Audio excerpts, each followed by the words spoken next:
Okay, this is Senate Government Operations. It is Tuesday, January 19th. And just to give a little, some of the ground rules again, and I know that everybody's used to them, but just in case people are watching or not watching or want to end up joining us, we have the committee and our staff are the ones that are actually in the meeting. We have people who have been asked to testify who are we'll call on. And then there are people who might be observers in the room with us, just as they would be in the State House, who may or may not get a chance to speak. That's completely up to the time we have and how we operate. And then there are people watching on YouTube. And I ask people, I don't know what the policy is around the YouTube chat. I don't know that there's been a policy made about that, but I ask people in this committee not to use the chat function except for Gail to post links to things that are brought up. Because if we were in the room, in the committee room, we wouldn't allow side conversations to go on. And that I consider chat to be side conversations. And so we do not, don't use it. So with that, Michelle, do you know everybody in this committee? I do. Okay, great. Nice to see everybody. So Michelle isn't normally with us because she doesn't normally deal with municipal issues or elections or any of the things we deal with. But Michelle is the person who knows about cannabis laws and where we've gone in the years that we've been dealing with it. And so what we have in the last year in the bill that we passed, it dealt with the opt-in, opt-out section for municipalities around cannabis establishments. And there is a bill introduced this year. There is a bill introduced this year that would change that. So what I'm going to do is ask Michelle to walk through what is current law, meaning what we passed last year and became law without the governor's signature. And if anybody has any questions about that, and then ask Michelle to pull out the section on S25, which is the bill that addresses the cannabis changes this year. Does that, and then have Tucker and Gwynn answer any questions about, oh, and there's Karen, to answer any questions about what other responsibilities towns have and authority and responsibilities. So we'll go into that also. Does that make sense, committee? To do it that way? Okay. So then, Michelle, if you want to start us off with a look at what the current law says around and does everybody know what the opt-in, opt-out? Well, I'll let Michelle explain that when you do your. Sure. Okay. So I am going to pull up and share the screen, or attempt to, so hopefully that'll go well. I'm still a little new on the screen sharing, but so for the record, although I guess you know the one because we're all on Zoom, Michelle Childs with Legislative Counsel, and there's so much that happened obviously last year with regard to the cannabis regulation issue and the passage of 164. But I'm just going to focus on the opt-in, opt-out as it relates to towns. Some things that you need to know in terms of background to look at this one little narrow issue are that you wouldn't really see any permitting of by the state or licensing by the state of any cannabis establishments until March of 2022. So this isn't immediately right in front of you. The board right now hasn't even been seated yet. There's a nominating committee that will be vetting the names that the governor sent to them. Then the board will have to be seated, and then they embark on a process of rulemaking and kind of standing up the board and getting everything rolling before they start accepting applications at the state level for cannabis establishments. And so in the meantime, the towns have an opportunity to weigh in as to whether or not they want retail sales of cannabis in their town. So right now there's in the law, and I'm going to work on sharing.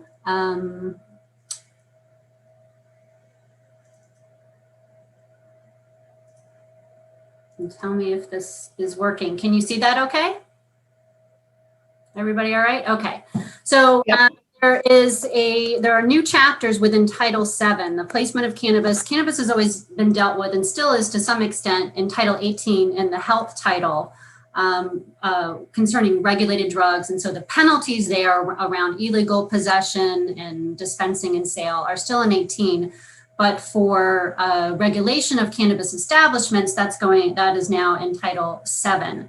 And so there's a section within there that lays forth the process for towns to go through if they want to allow retail cannabis sales in their town. And so for the opt-in, opt-out, there are, it's only the retail sales that have to be approved by the town. All other types of licensees would be permitted as long as they qualify at the state level and are issued a permit. At the state level. And so there are, just so you kind of have an idea of the range of licenses, there are cultivator licenses, wholesaler licenses, product manufacturer licenses, testing labs, retailers, and then there's a sixth license, which is called an integrated license. And those licenses, there can only be a maximum of 5 because they're only available to the existing medical cannabis dispensaries.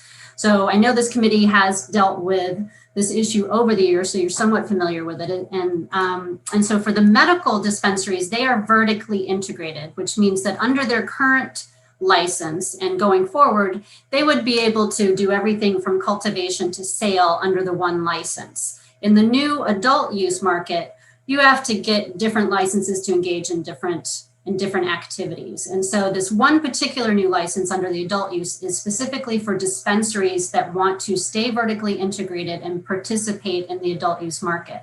And so you see in section 863, the language there in subsection A is that prior to a retailer or an integrated licensee, and I will mention that what is the intent here on the integrated licensee is it means the retail portion of the licensee. So it's, I think when we were working on that, it was understood by everybody in the committee, but now there's questions about it. So it's one of the things that S25 clarifies. So basically prior to either of these types of licensees selling cannabis in a town, the municipality shall affirmatively allow the operation of those establishments by majority vote, either at an annual or special meeting that's warned for that purpose.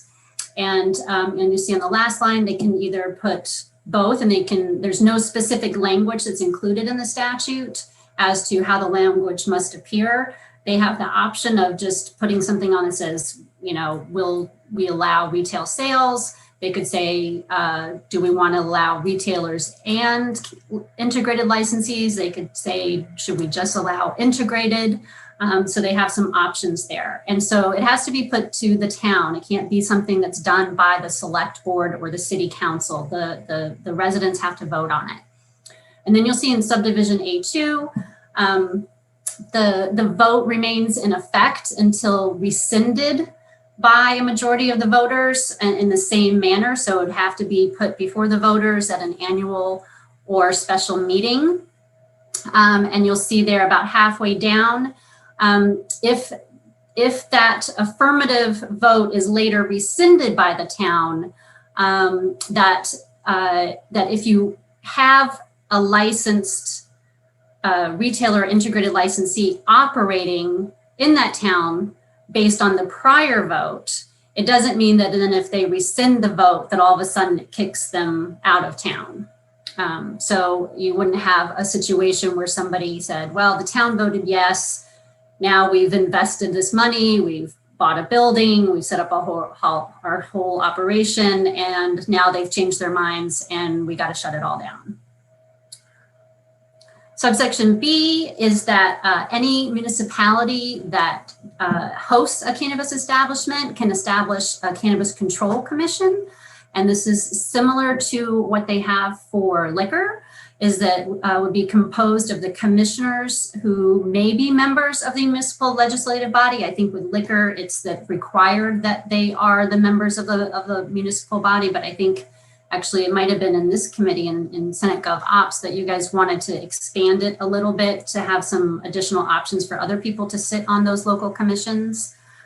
And that commission can issue and administer local control licenses. And so those would be separate from the state license. So there's all types of requirements that have to be met in order to obtain a state license to do that. And this would be separate based on the town's inherent authority to be able to regulate with regard to certain aspects of of the business. And you'll see right below there, the commissioners may condition the issuance of the local license upon compliance with any bylaw adopted pursuant to 24 VSA 4414. And I should have refreshed my memory what those are, but I'm sure Tucker can tell us. And 24 VSA 2291. The commission also has the ability to suspend or revoke a local control license for any violation. So if they're not in compliance, because I think that's one of the questions that comes up is, well, maybe the cannabis establishment is in compliance with state law, but what if they're in violation of whatever you have at the local level? And do you have any authority there? The board has to adopt rules. So this is talking about the Cannabis Control Board has to adopt rules relating to the municipality's issuance of a local control license. Again, I believe that is modeled after what you have for liquor. Subsection C, prior to issuing a license, the board shall ensure that the applicant has obtained a local control license from the municipality if it's required. So again, what you have there is that in order for to get your license at the state level, you have to have this town sign off and say if there is a required local license that they have been able to obtain that local license.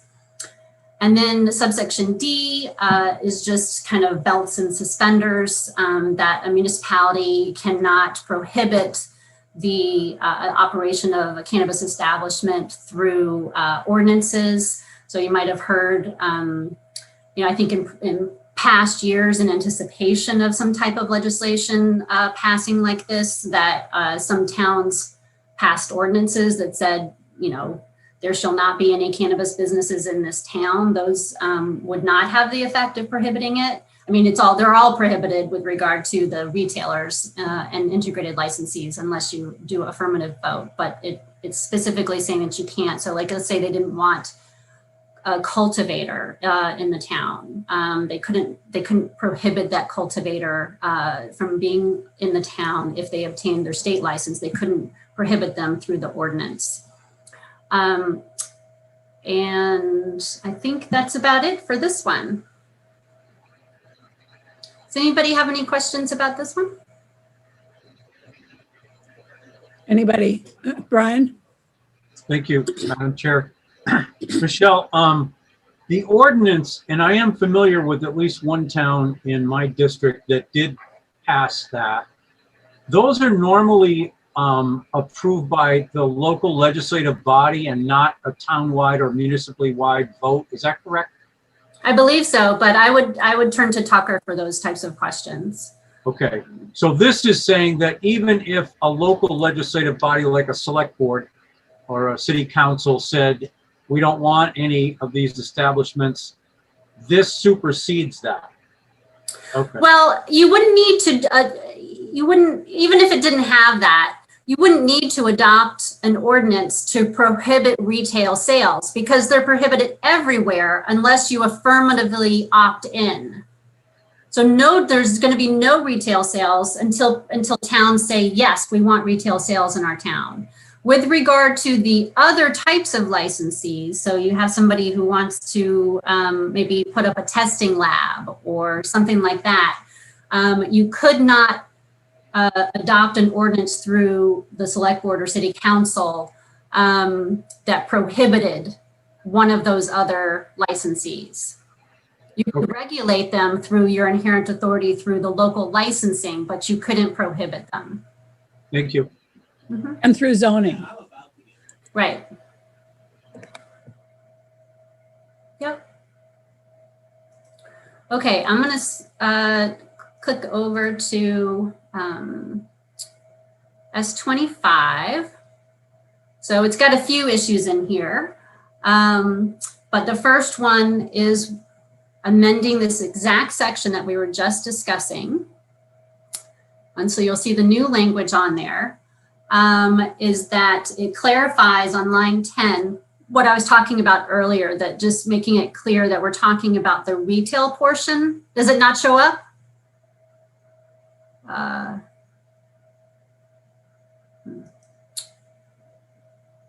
Are you seeing any document? The same one we had up before. Huh, okay. Uh, Let me try something different.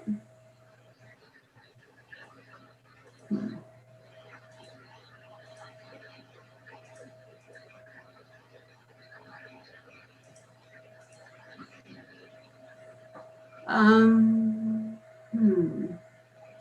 don't, Michelle, if it's in Yes. another Word doc, then you Yeah. might try stop share and then bring that document up in Word and then share again, and it'll show your active Word window with the new document in it. oh, excellent. Let's see. How about that? Yep. That good? Yes. Thank you, Tucker. So you'll see, So, sorry, while we're just interrupted, it's Allison. Is it possible also to post, I don't see this, this isn't on our website as a bill into committee, obviously, because I think it's gone into judiciary. Is it possible to post it, Gail, for us so that we can see it on our website while we're talking about it? Because it's too small. Senator Clarkson, I did post it, so it should come up shortly if it's not there right now. Okay, great, thanks. I'll double check. Great, and it's S25 for anybody who's just trying to use Right. the site to pop it up if it's not up on the committee page yet. So you'll see on line 10, there's just the clarification that we're just talking about the retail portion of the integrated, because when you have medical dispensaries, they may have their cultivation operation in one location, and maybe they're where they meet with patients at another location. And so it's not always assumed that when you have an integrated licensee that they have all of their activities in one particular location. Then you'll see down on lines 14 or 15, striking through the language around whether you place retailers or integrated, and it's just focusing on is the town going to allow retail sales? So it sets a date of not later than March 1st, 2022. All municipalities shall place on the ballot the following question: shall licensed cannabis retailers and integrated licensees be permitted to sell cannabis to adults 21 years of age and older in this town? Yes or no? And the chair can speak to why this type of language. But I think what some senators were hearing was that a lot of towns were struggling with, well, what should the language say? And, does it all need to be the same? And what should the question be? And so this just kind of lays it out there, and we can play with this language if you want to pursue this provision with kind of how you want to present the question. This idea is based on what happened with towns with regard to alcohol. And so it used to be that the towns would all vote on that, and then on a regular basis. And then I believe in 1968, and I can pull up the statute and send it to Gail just if you want to take a look for just for fun. It said that all towns had to put the issue around alcohol sales on the ballot at a certain date. And so that all towns were voting on it at the same time. And then that would be their vote unless the town went back later and changed their vote. So it moved away from them constantly having to revisit the issue, and they all took a vote at the same time. And so this is that same idea. And I think there was a huge issue around speaking by omission. I mean, adopting something by omission, because towns, if they just kept putting it off and putting it off and putting it off, then there was an inherent prohibition. And so Right, I think, that it was a good idea to let people who were interested in entering the market have an idea of which towns were going to be allowing retail sales and which ones weren't. And that if it was just kind of constantly changing, it might be hard to get the new regulated market up and running. So, and there's no other changes to that section. So it's just this one with regard to the ballot language. Anybody have any questions on that? The, I do. oh, okay, I'm sorry. Senator It's okay. Polino? It's just about the date. I mean, I understand you're saying March 1st, 2022, because that's when these establishments could start getting licensed, right? But it seems like unless they vote on it, when would the towns be voting on something like this? Would they, they couldn't do it next town meeting, meaning not this town meeting, 2021. But they'd have to have it done before town meeting of 2022. So I'm just curious, where would it go? We're not going to do a special election, right? Would it just be part of an ongoing election procedure? When might they vote on this? They could vote on it anytime they wanted to. So it'd have to be like a special vote for the town. They could vote on it at this town meeting if they wanted to. Well, sure, if they had time. All right, I was just curious about the date. No big And deal. we might, in thinking about that, we might want to change it from March 1st to whenever the day after town meeting in 2022 is. Yeah, that's kind of what I was thinking was logically people would want to do it on town meeting day. But I think doubt I they'll have looked- it to I I'm think I sorry. looked it up, but I think that is town meeting day. March 1st, really? I think it's the first, I thought it was the first Tuesday after the first Monday. Or is that us? Oh, then It's that the may first be right. Tuesday. Tucker? It The is first the Tuesday first after the first Tuesday. Monday, I thought, okay. It's the first Tuesday in March. It might very well be March 1st, 2022, although I haven't I looked into think, it. yeah, I think I had looked it up and that was what I was anticipating was town meeting day. Okay. Okay, that's fine. I was anticipating town meeting day also. I just didn't know it'd be March 1st, so early. Michelle It is spot is on. the first. Yeah. Michelle is spot on. That's the date. Big surprise. Michelle's always spot on. Jeanette, I have a question. I don't know if you can see me. So the alternative to this was to change it from an opt-in to an opt-out. But Which, Madam Chair, can I ask a question? yes, I'm sorry, Keisha. I can't see anybody because Yeah. of the share. Can we take the document down now unless anybody has more questions about it? There, thank you. Okay. Senator Rom? I'm calling in a newbie question, and I swear that Gwen did not ask me to ask this question. I can't remember. Do towns get to include a 1% local option tax with this question? Oh, I will tell you what, that I have another bill actually that relates to this. Currently, the towns will get nothing except some insane fees that state will decide and will put on, which means that it will increase the cost to the consumer because you're piling on fees upon fees upon fees, state fees and then local fees. A town that does have a 1% option right now, sales tax option, can apply it to that because it is a sale.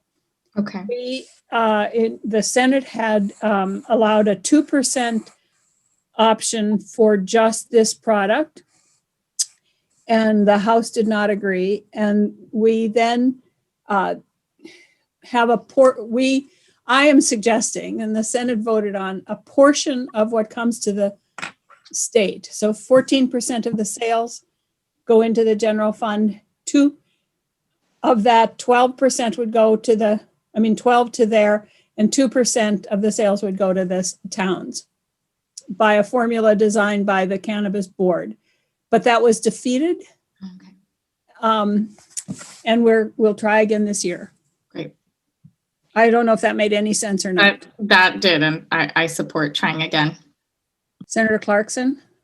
so I'd like to go back to the question you just asked about opt-in versus opt-out. I never was happy that it was an opt-in.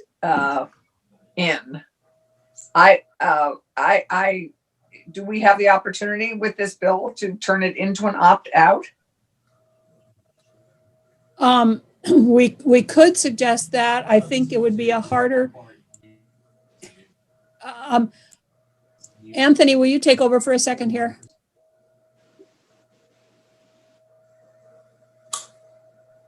Sure, but I don't know exactly what was in Jeanette's mind when she got distracted, but Oh, she's Question. just being asked a question.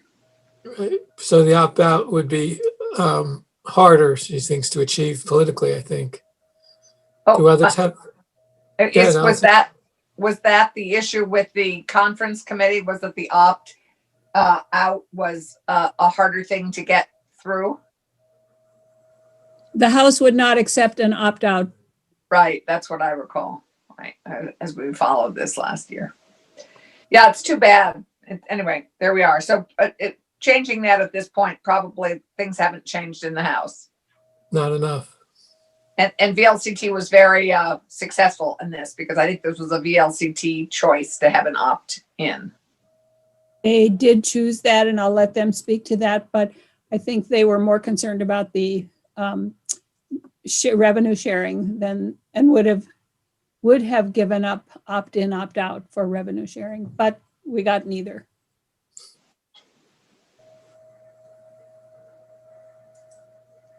Karen or Gwen, do you want to? Comment on the opt-in, opt-out? And Yeah. revenue sharing. Yeah. And revenue sharing if you want. Sure, thank you. Madam Chair nailed the head of the nail with that. I think that we put forth the proposal of the opt-in, but we're willing to take it down if we got some revenue sharing or a out of the gate local option cannabis tax of some sort, and we got neither.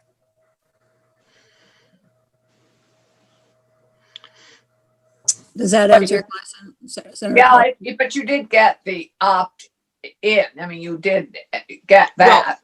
To be fair, we got an opt-in for only retail. We have every other type of operation going into every town without any say. So there's, whether it's a manufacturing or light industrial sort of operation, if they're, doing testing or, a laboratory or maybe production, or if they're cultivators, no matter how big or small, and everything in between. So we kind of got an opt-in into that, but it was only for retail. But all those other facilities or establishments, I guess is what they're called, will have to comply with local zoning. So you couldn't put a manufacturer, if you have a residential area and you don't allow any kind of manufacturing there, maybe a home office, they'd have to comply with whatever local zoning there is. One assumes. Well, that's up to the communities to enforce their local zoning. If they choose not to enforce their local zoning, then. And currently this is not considered an agricultural product in the sense that it does not, agricultural products or agriculture does not have to comply with zoning regulations. They have kind of carte blanche, but this is not considered an agricultural endeavor for purposes of getting out of zoning or paying sales tax on their purchases. Am I right about that, Michelle? Yes. So any more questions or concerns or anything about this? If we would set that date and Senator Clark? Thank you. I think this may backfire on Representative Ansel because she hates local option taxes. And this is going to, if towns are not able to adequately revenue share, which has been a problem ever since this bill was passed, I mean, more towns are going to want to do local option tax. So it's just going to drive local option tax, which of course Representative Ansel's going to hate. Well, it was her choice. The House could have gone along with us with this revenue sharing proposal that we had, which seemed to us reasonably fair. That and it so Well, so that was the House's choice. right, And- because currently, just remind me, I should know this, but with alcohol sales, the license, it's shared. There's a percent that goes to the state and the percent the town keeps, isn't that right? No, I don't think so. Is that right? No? That's right. The statutory fees for certain types of licenses are split between the state and the municipality. But again, it depends on the type of licensee. And I believe last session there was a miscellaneous alcoholic beverages bill that was going to allow municipalities to retain portions of third-class license fees Right. that are administered specifically at the local level. But to date, that has not been codified. So I think it's really only first-class licensees where there is revenue sharing on those fees between the state and local legislative or municipalities. But But in it's Sunday, but it's the fee, it's a sharing of the fees. It's not a sharing of the revenue. And that is where this was so important, is because we kept hearing from the town, from the House committee, that they were very interested in ways to be able to share revenue with municipalities. And yet, this is a brand new source of revenue. So it doesn't remove any revenue from any other stream. This is brand new. So this is the ideal place to begin to share revenue, but they didn't see it that way. The comment in our conference committees a number of times was, we're very willing to start looking at sharing revenue with towns. And we kept saying, but where are you going to do that? Are you going to take it from the regular sales tax or from the property transfer tax, or what are you going to do? And they said, well, we'll think of something, but not now. So I'm just telling you that was, so Senator Pauline, I think you had a question. Well, you kind of just answered it in a way. It just seems odd. They want to do revenue sharing, but they said no to revenue sharing. It's just confusing. And revenue sharing, just to be clear, is different than the local option tax. I know the difference. It's different. But, Yeah, the way it's we, odd that they say they want it, but then they rejected it. I don't get it. well, they rejected it with the obvious choice was with a brand new source of revenue, so Right. it wouldn't impact any other revenue source, but they just were unmovable. Do you think it was more that the Ways and Means Committee was unmovable? As Oh, opposed yes. Yeah, as opposed to the other members of the House may have been open to it. Well, they may have been. Senator Clarkson? so do you think, in light of COVID and the challenges municipalities and states are facing, I know we see that there may be hope down the track with the Biden-Harris administration, but do you think there's any more understanding that revenue sharing might be essential for municipalities facing some of the COVID revenue challenges we're facing? No. Do you think the atmosphere has changed at all around revenue sharing, is I guess what I'm asking? My guess is, and I hate to say this, but as long as the finance committee is Ways and Means is made up by the members that are there now, it is not a change.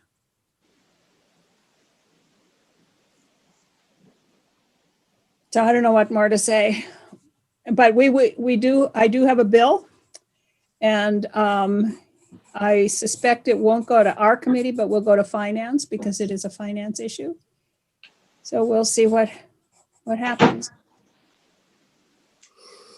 And just finally, would the revenue sharing be just with the specific town that has the retailer, or would revenue sharing be broader than that? The way we left it in our proposal was that the cannabis board would come up with some kind of a formula, and they could do it we didn't get into that kind of detail, but they would do it by, if there are 5 kinds of establishments, right? So they could come up with a formula. I don't know how they would do it based on the type of impact that might be felt by a retail establishment as opposed to a producer, or so that they would come up with the formula of how, and then we would approve that formula of how it would be shared. So if a town presumably had no establishments at all, then they probably wouldn't get any share in any of the revenue. If they had an establishment of every sort, then they might get a bigger share of the revenue. But that was up to the board to determine. Right. Okay. Senator Clarkson? So, it's just, I mean, now that it's all coming back. It's all coming back. And I mean, the challenge is, what's the carrot for towns to opt in? I mean, if they aren't a local option tax town, what is the carrot for them if there's no revenue sharing? Like the zip. Gwen, did you want to zip? Well, I just wanted to comment that most of the cities and towns we've heard from who have are either putting it on the ballot for March, or are thinking of doing it as soon as the COVID issue sort of died down, and they can do a special election, or put it on a ballot.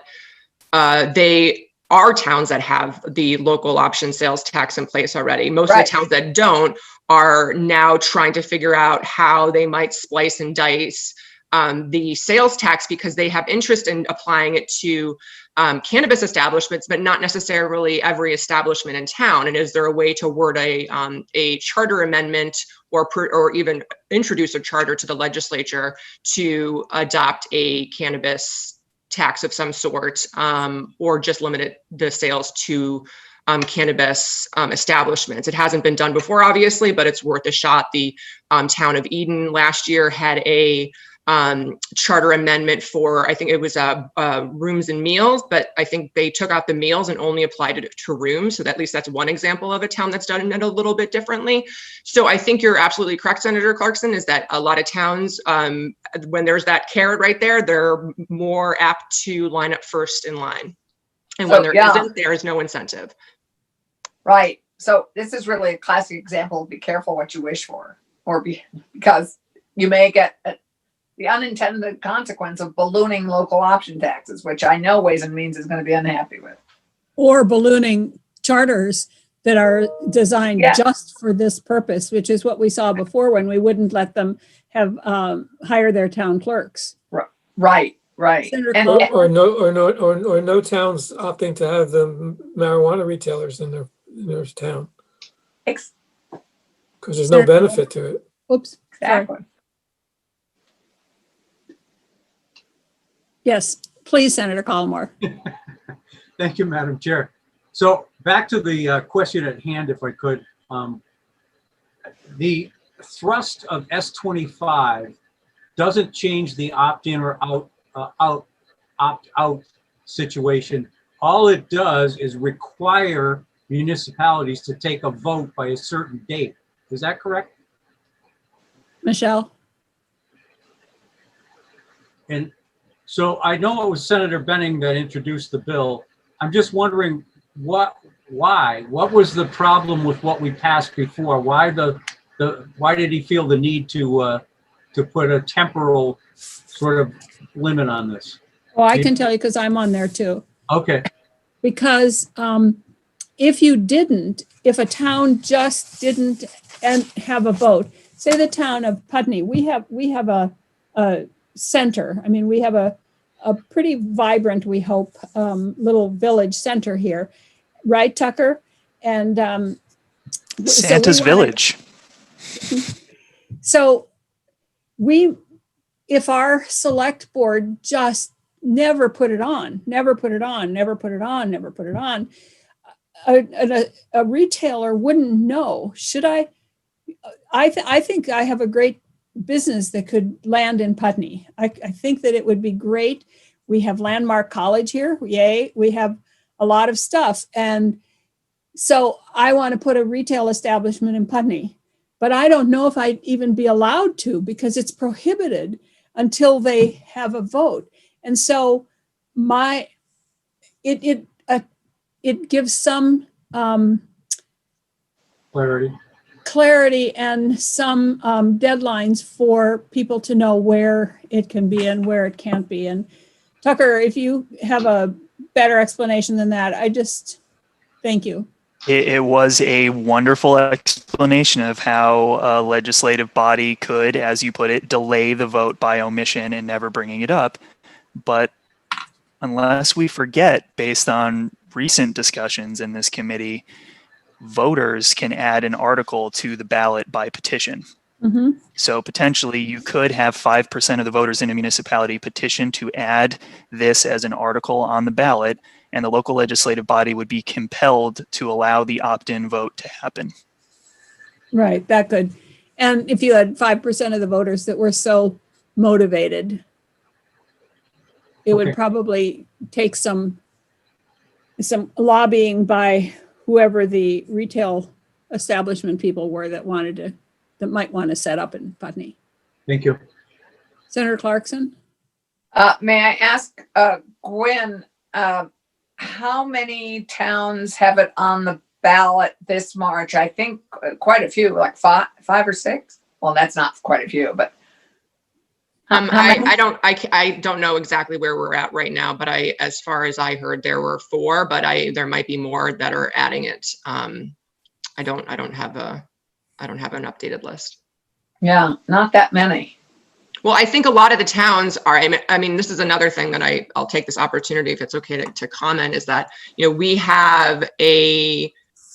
we're putting a lot of trust in the Cannabis Control Board to look out for the interest of municipalities. Even the board hasn't been set up. The rules and the regulations haven't been put out. It won't be put out for quite a while. Towns are not able, other than their zoning, and again, their zoning might be impacted by the rules that are promulgated by the state. They have very little time as is to understand what the implications might be to how they regulate, if they regulate, and how they might change or consider changing their zoning to adapt to the standards that are in place for how they're going to license and permit these establishments. Obviously towns haven't even put together cannabis control boards. They're being asked to have voters and towns educate voters on making a decision that they literally know nothing about, other than just saying, do you want this or not, but not knowing or understanding the true implications of what's coming their way. And so towns as is I've had several conversations with town managers and administrators who are saying, we want to deal with this, but we have so much going on right now with town meeting. We are just trying to get our budget adopted. We can't even consider this. We know that the voters want to do it, but we haven't had enough interest from voters to put it on just yet. Maybe, next year or later on this year, we'll do it when it's a little bit easier. And so I think that increased time crunch will not be appreciated by a lot of towns who are really struggling as is to understand what the implications of the potential rules that are coming down from the states. And when voters are asking their select boards and their town managers and such, what does this mean? What are the implications? They don't have answers for them because they don't know yet. And I think this is putting the priority on businesses and their ability to get what they need, but very little consideration, if any consideration, is being given to the town's needs and what the voters may want. And I think that's a real problem. It's been a problem as is with the law, but it would be even increased with this because voters and town needs would be put below the needs of businesses and potential licensees. So are you saying that the March 22 date is too soon? I think for a lot of towns, it absolutely is. I think I think what you'll find is that a lot of the larger towns who have professionalized zoning officials that are fully staffed, it might not be a problem. They're probably already on it. But a lot of the smaller communities that don't have those resources, they're going to be struggling. And I think that what their problem is now is that they just don't have enough information to educate their voters, and they can't find any information anywhere. And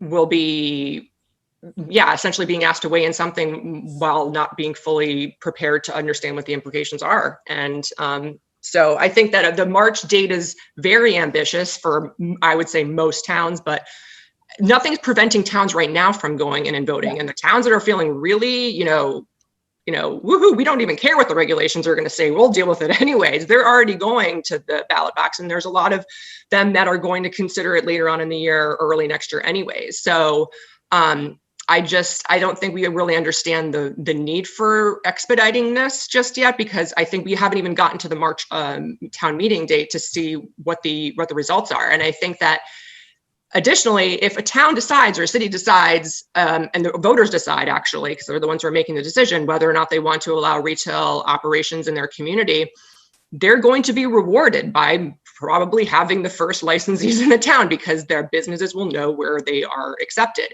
And so they're taking a gamble, but they might be getting an award in the long run. So yeah. So maybe what we should do is, I'm kind of aware of the town here, and I see that Tom Little and Jason have joined us. So maybe what we should do is, Michelle, if you could give us a timeline of when decisions are supposed to be. We know they're already a little behind the schedule because the Senate was supposed to have confirmed all the cannabis board appointees by the 15th of January. And clearly we haven't done that yet. Just for your information, there were 94 people who applied for those 3 positions.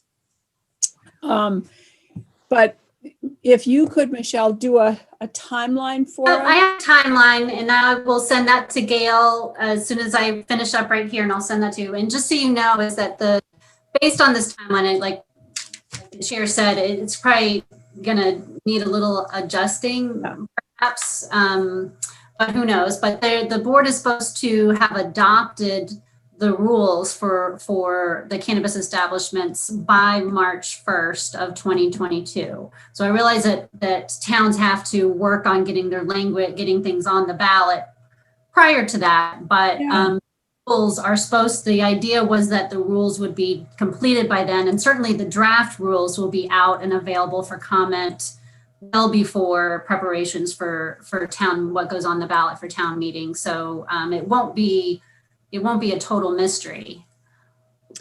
Okay, so I think that,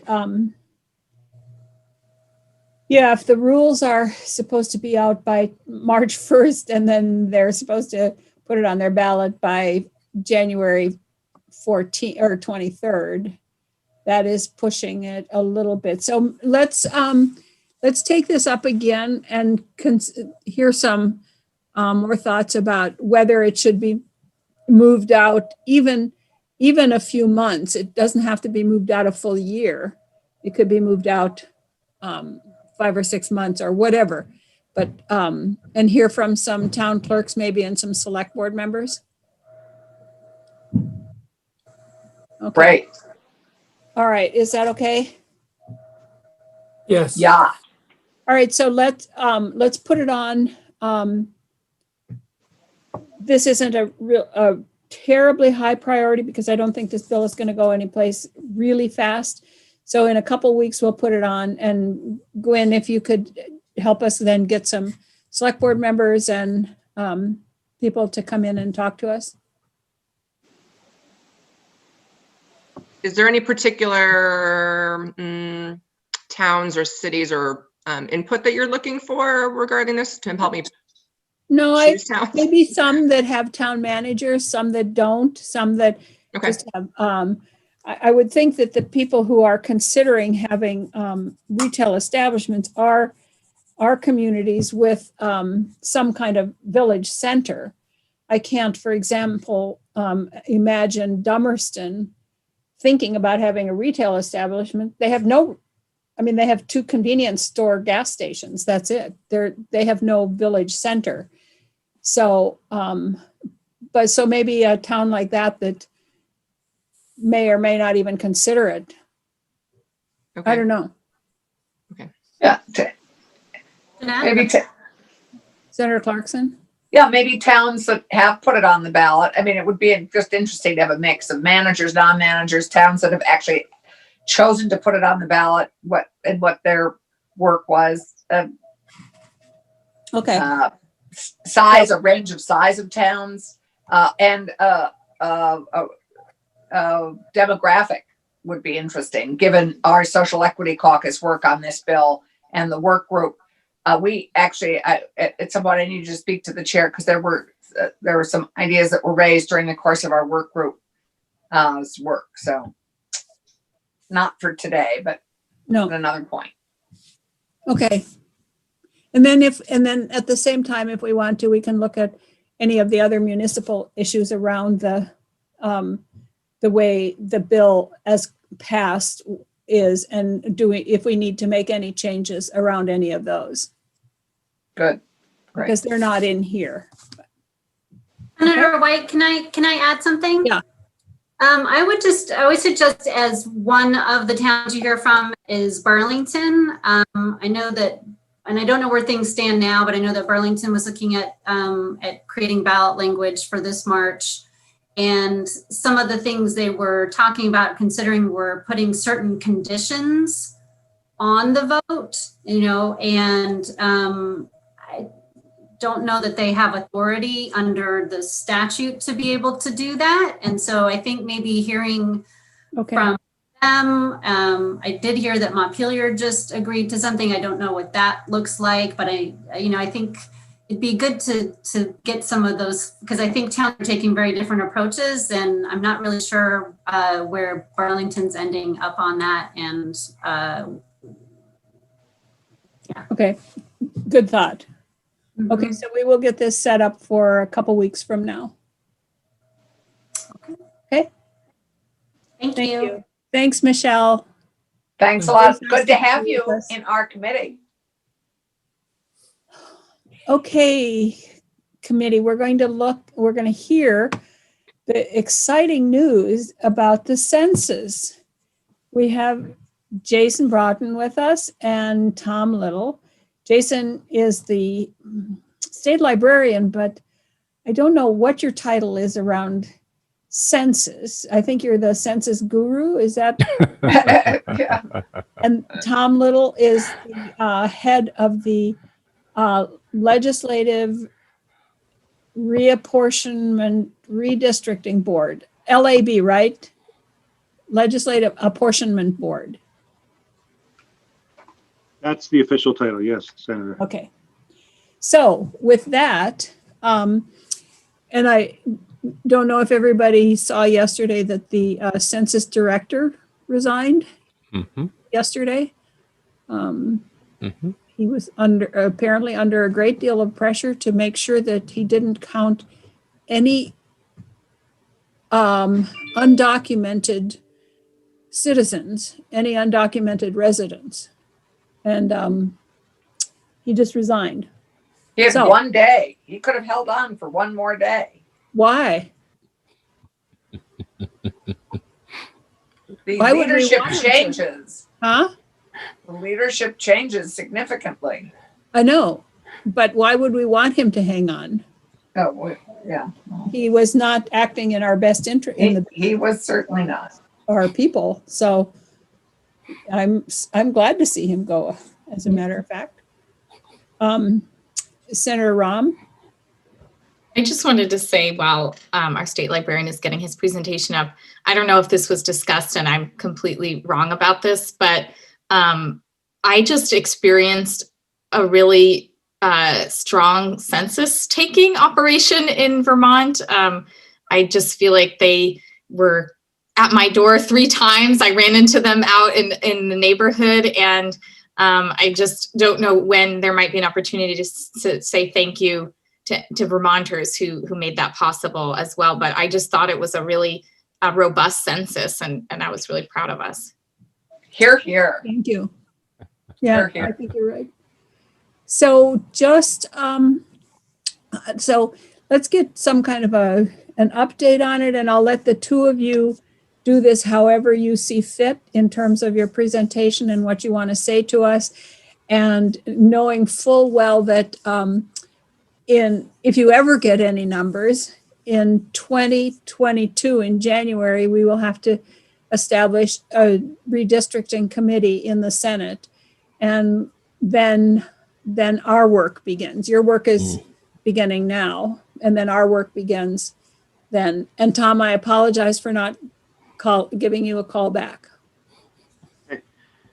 So if you two want to take it away. I would, You know everybody on the committee first? I think so. I've been there a few times before, one role or another. Well, we have a new member. And I know who that new member is. I know you do. All Very right. I would suggest, Jason, if you don't mind going first and letting us all know what pipeline you have to the U.S. Census Bureau and its data and what progress it is or isn't making. Oh, starting off with the easy stuff, eh? I see. Well, I'll just add that the apportionment board has been fortunate to be getting its information from Michael Chernick has been keeping a close eye through the National Council of State Legislatures on which keeps a very close eye on the census. And we've also been working with John Adams at the Vermont Center for Geographic Information, who does likewise. That's right. All right. Gail, am I able to share my screen? Because I have 17 slides that I'd like for everyone to examine, and then we'll get into the heart of the matter and looking at what Vermont has done. This will give you a snapshot if I can do that. Jason, I just made you a co-host, so you should be able to share your screen. Thank you. All right. Surely. All right. Everybody should see something that says congratulations, Vermont. Hopefully you We see it. are. Perfect. Perfect. All right. One of the things that was, I would say, starting off, these are the persons who I still can be in contact with regarding the census. Jeff Beller is right in Albany and definitely has his finger on the pulse of what information I would say can be shared with me regarding the status of the amount of information to be released. At last conversation, they are still working to get the report out. As you know, they did not fulfill their constitutional duty and have it provided at the end of last year. But there also seems to be, and again, this is my own personal added piece into this, information that is warranting lots of interesting ways of discussing the census. The report is probably now best to be given to the incoming administration. There was a large effort to have that provided to the current administration, but that, of course, had a lot of backlash, is the easiest way to say that. So now that the current president will not be getting that, it is going to be for the new administration. Now, one of the reasons that people were concerned about the current administration obtaining those census numbers was going to be the removal of unauthorized citizens from that. Vermont had a very nice amount of participation from a variety of people. And that definitely caused some concern, particularly if you start removing population counts from each state. It has impacts to the U.S. House of Representatives, which also then has an impact on the Electoral College. So here is what you're looking at as far as the New England contingent plus New York, with the amount of things working together, particularly housing units. What this presentation is going to do is just give you a look back at all the work that we kind of, in a sense, did, which was quite stunning. So within this, you're looking again at the generous amount of what we consider the population to be at the current moment. Official numbers have not been tallied out. That, however, would be a little bit of a sad note. That did change because Vermont was close to about 129. So there is a bit of a decrease within that. The housing units were quite just stunning. We were able to count a large amount of tracts of housing that, as I understand it, we had not really done before, which meant that we dealt with second and third homes. We dealt with what is a home, what is a dwelling, what's a residence, where people were at. And also people were counted because Vermont did a really wonderful thing by having the homeless population taken off the street and into some form of shelter, which then allowed people to be counted even more. So that was a very unique thing that COVID, unfortunately, but in a nice way, allowed us to kind of do. These were some of the languages that were, in a sense, needing to be spoken to assist people with the census across the New England item. And here is little old Vermont, right here in this slither. And so within that, you can see a really interesting amount of languages spoken, and particularly how many people had to staff that. As you go through, Vermont had a lot of people apply to these jobs. So yes, it does look like a nice thing as a temporary job on your resume to be a federal employee. But that was quite impressive. Now, why is that impressive? We were told that we were not going to be meeting our quota for at least having over 1,000 people hired. And within 3 months, we had 5,000 people actually apply. As you can see, 3,000 were selected, and then they actually hired almost 1,500. So a really, really strong showing of people wanting to do this level of work. Across the state, we had a bunch of partners. And within that, as you can see, yes, 1,469 different sets of partners, 12 local complete count committees, events, 1,024, and commitments to do things with the census over 3,000. Total, there was a goal set by the census to do like 44,000, but that was completely, as you can see, pushed, where we ended up with 55 as a region. Within that, the people who, in a sense, assisted us in a variety of ways.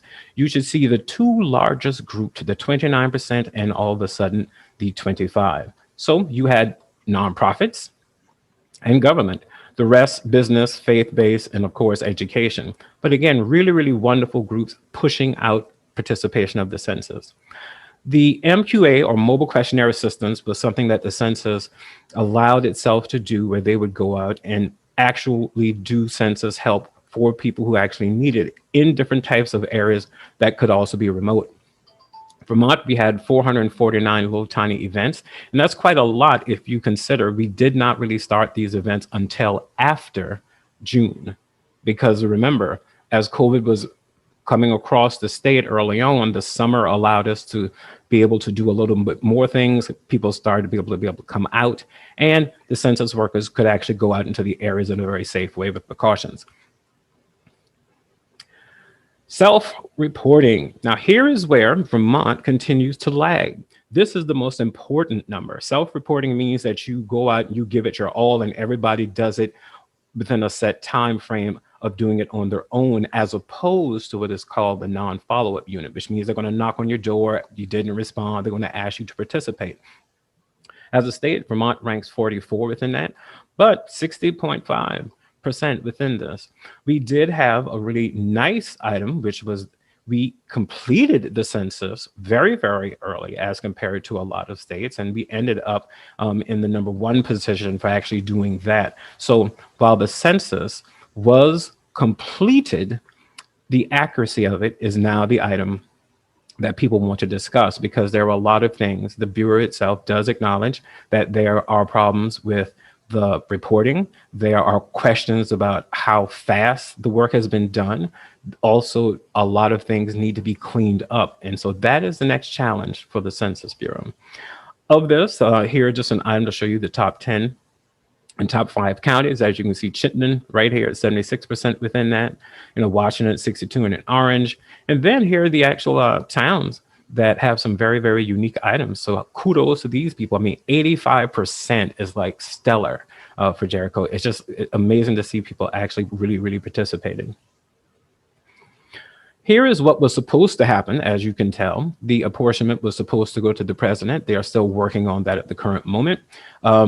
What is a problem is, one thing is Congress has not picked up the request for relief. This could have been actually avoided a while back if they had done so, because the request was to actually have everything pushed into April and in May to actually release the numbers. Congress has still not picked up the relief for the census. And so things are not necessarily on hold, but they're just going to be given when they can best be given itself. Any questions at the current moment? Here are all the little wonderful items that people Just, did. Jason, I'm going Yes. to just say, if people have questions, please just, while the presentation is going on, just unmute yourself and ask the question, because I can't see you all anyway, so I couldn't call on you. So just ask. Okay. Madam Chair, it's Keisha. I just want to say for the record, I did self-report, but we moved. And so they were coming to my door because the people who left and moved back to Canada had not reported. So it was, I did try to self-report and encourage others to do so. They want to make sure, yes, the Census Bureau wanted to do that fully. Here are all just the wondrous amount of things that people did across Vermont to get the census going. So as you can see, you have Governor Scott kicking it off with the formulation of the state complete count committee, Vermont's first. And very important to have that done. Number two, here we were at our kickoff meeting with our, in a sense, partners from the census and a variety of people from across the state. Those smiling people were just wonderful. Of course, they did not know when this was going to be occurring after with COVID, because that was taken in February. So a lot of people seemed happy, and then after that, everything changed. We also had a little logo that was created. Libraries also helped within that. And within that, we also had Chief Don Stevens meet with a variety of people. And here, if you've never seen him, is Dr. Stephen Dillingham, who has resigned. He is there within that. And you also had Bob Stock, who my counterpart here from the Federal Bureau, just really helped me a lot in making sure that we could push through as much as possible. Other items and aspects you have where COVID-19 were challenges. As you can see, restrictions on gathering usually would have counted students, particularly academic areas, already in the spring, but none of that actually occurred until later. And of course, we had the summer of social injustice to be talked about, and all that occurred within this. So you have, of course, the mayor, with, again, the Burlington contingent. Our congressional leaders did a wonderful amount of items. They did PSAs. Senator Sanders also pushed out blog information. We had something within 7 days, the PSA. They, of course, were unhappy, because I'll never forget, I got a clipping from them that said, you need to spend more money to promote the census in 7 days. Please do so as chair. So we tried to do as much as we could. Followed by, we asked people in our local complete count committees to do exceptional things, which were put signage out, how to host those tiny events, create posters. So a lot of things continue to go out. Food banks, in a sense, helped. There are images where the Bureau, in a sense, went to a Black Lives Matter protest. You can't see it, but they're kind of right here. If you can, near to the blue tent within that. You had the MQAs, the mobile questionnaire assistants, go out to a variety of locations across Vermont. You also had, again, food banks put items inside places to let people remember that they should participate as much as possible. With that, we also had a lot of news information that came up from across the region. These let people know, in a sense, exactly what they were doing from a variety of items. People were in barbershops, people went to hair salons, a whole host of things all across the contingent when it comes to the region itself. Within that, the census is right now starting to train people on the information that it does have and prepare them for when it does release the full cachet of information. And you can, in a sense, I can send those links to you if you are interested in taking some census items.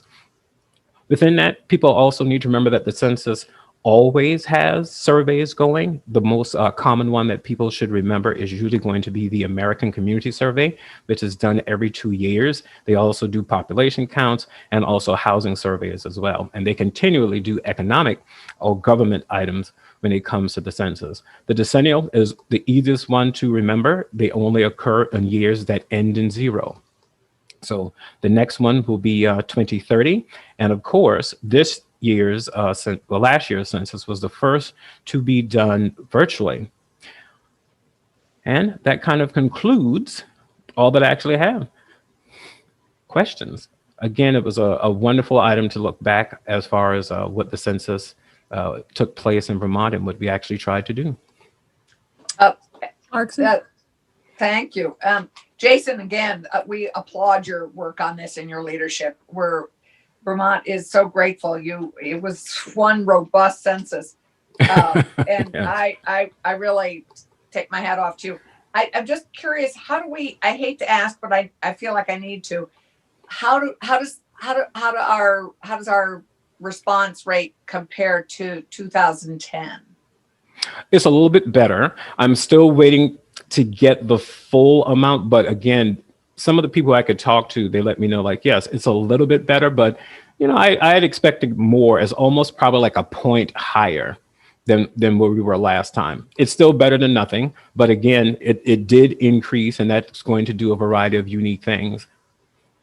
Yes. Yeah. I'm profoundly disappointed Windsor County didn't do better. When you said it, there's a lot of places where I thought we would have had much more participation, but maybe it takes time. Maybe people were tired, and 2020 was a very, very rough year.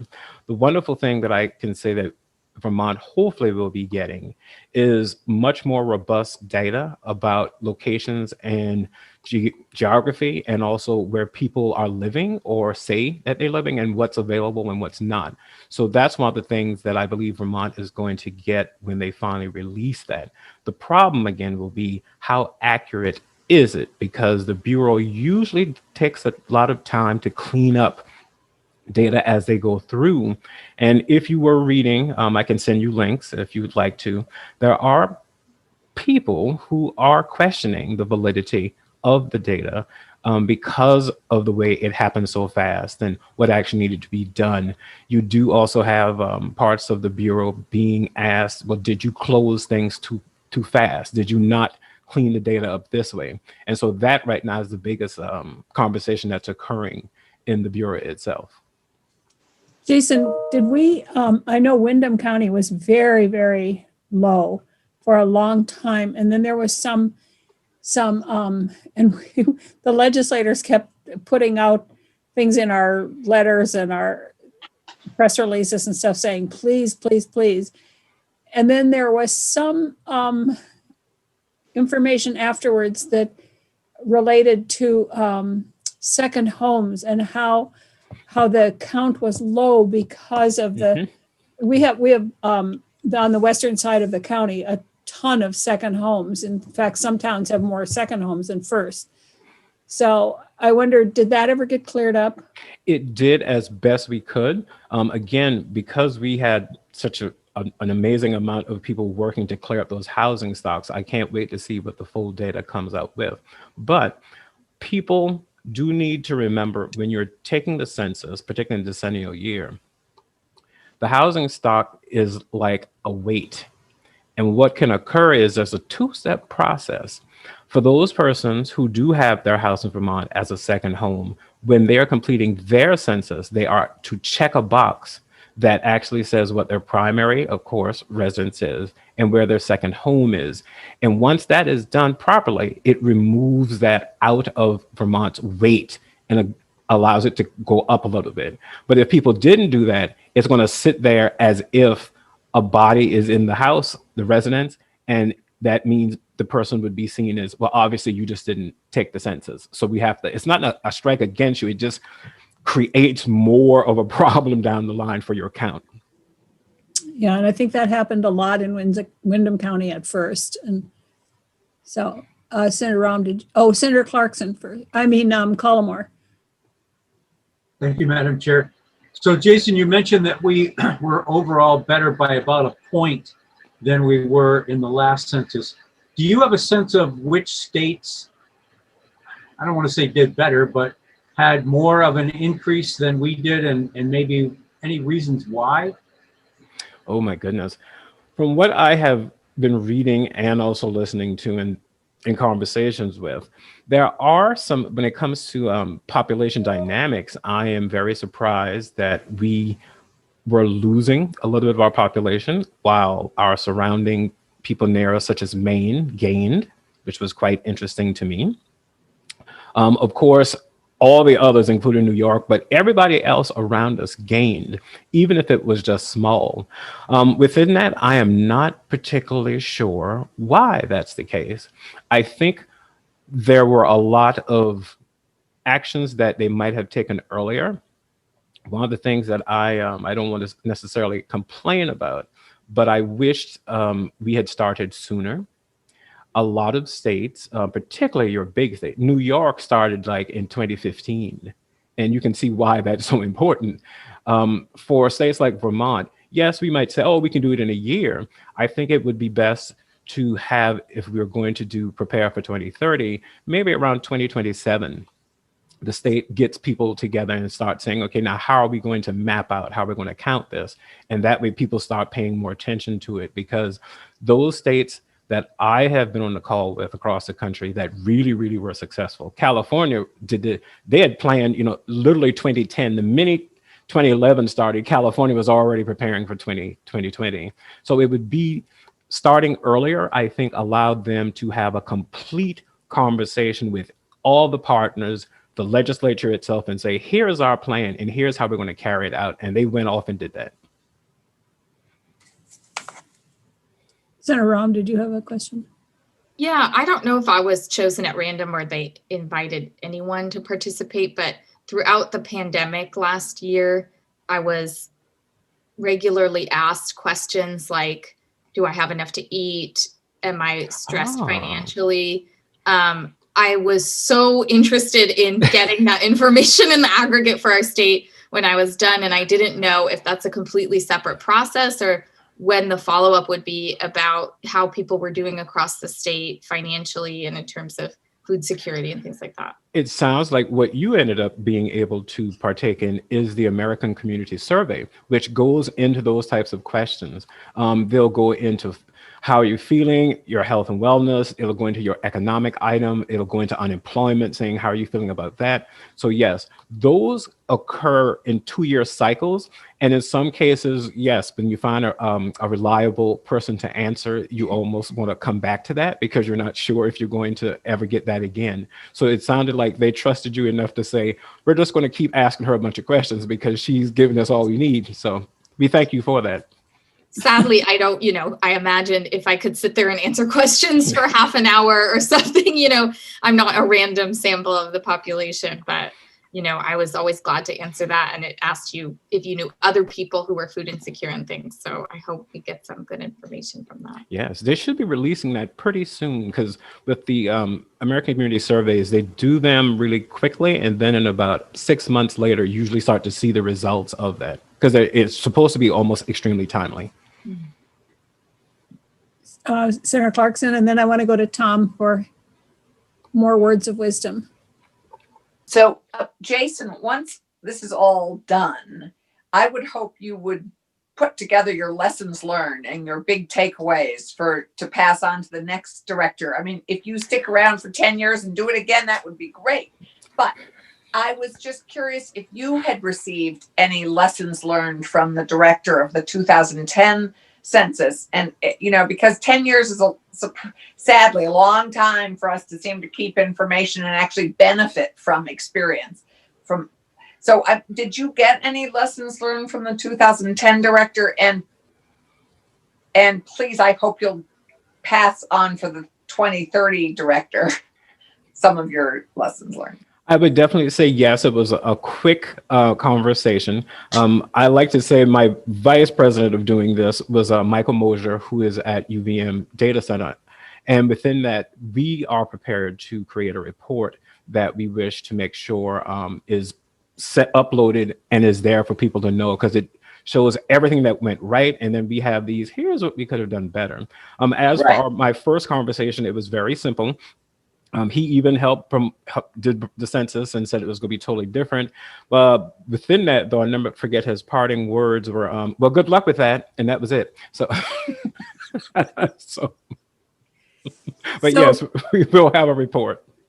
So before we go to Tom, because Tom might be able to remind me in terms of starting early. I believe it was sometime in the fall of early fall of 2019. Yes. If I'm not wrong here, that the town of Dover was so concerned about the census that they invited Tom and Secretary Condos to come down to talk to people. And it turned out that there were very few people there, but the people that were really concerned about it, a couple select board members and stuff. Am I right about that, Tom? And maybe we should all think about starting early. It might even been before that. I went down for that public forum in late September of 2019 Yeah. at the East Dover Town Hall. Mhm. And there was actually pretty good local press coverage, which I think got the word out Mhm. subsequently. Was the Deerfield Valley News was there, and the Reformer was there. And I thought they were crazy to start thinking about it so early, but I guess I'm hearing now that they weren't. So Tom, would you like to share your words? Yes, and you'll have to start waving your arms when you want me to stop, because I could. I'm maybe the biggest nerd in the state of Vermont on reapportionment. One of your team members is. Yes. Anyway, in terms of the role of the U.S. Census is in Vermont legislative district reapportionment, it's central and it's critical. We are required by statute, state statute, to use the final U.S. Census figures to prepare our report on the House map and the Senate map. The census data that we use is the federal deadline for getting that to the states is March 31, 2021. However, that data is typically derived from the final data that are required to be delivered by December 31, 2020. And those data have not yet been delivered. The December 31 data are the critical in the states where there are more than one U.S. House district. We aren't one of those states, so that the configuration and the content of that data set is not what we can use for reapportionment. Our statutory deadline in Title 3 of the Vermont statutes it's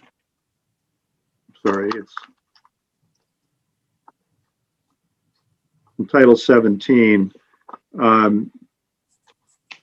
is that we have to get a final report and map to the Senate by July 1. And then we have to get what's called a tentative House plan to the House by July 1. In the House process, but not in the Senate, there is an opportunity for towns to weigh in and comment and criticize the apportionment board's tentative House proposal.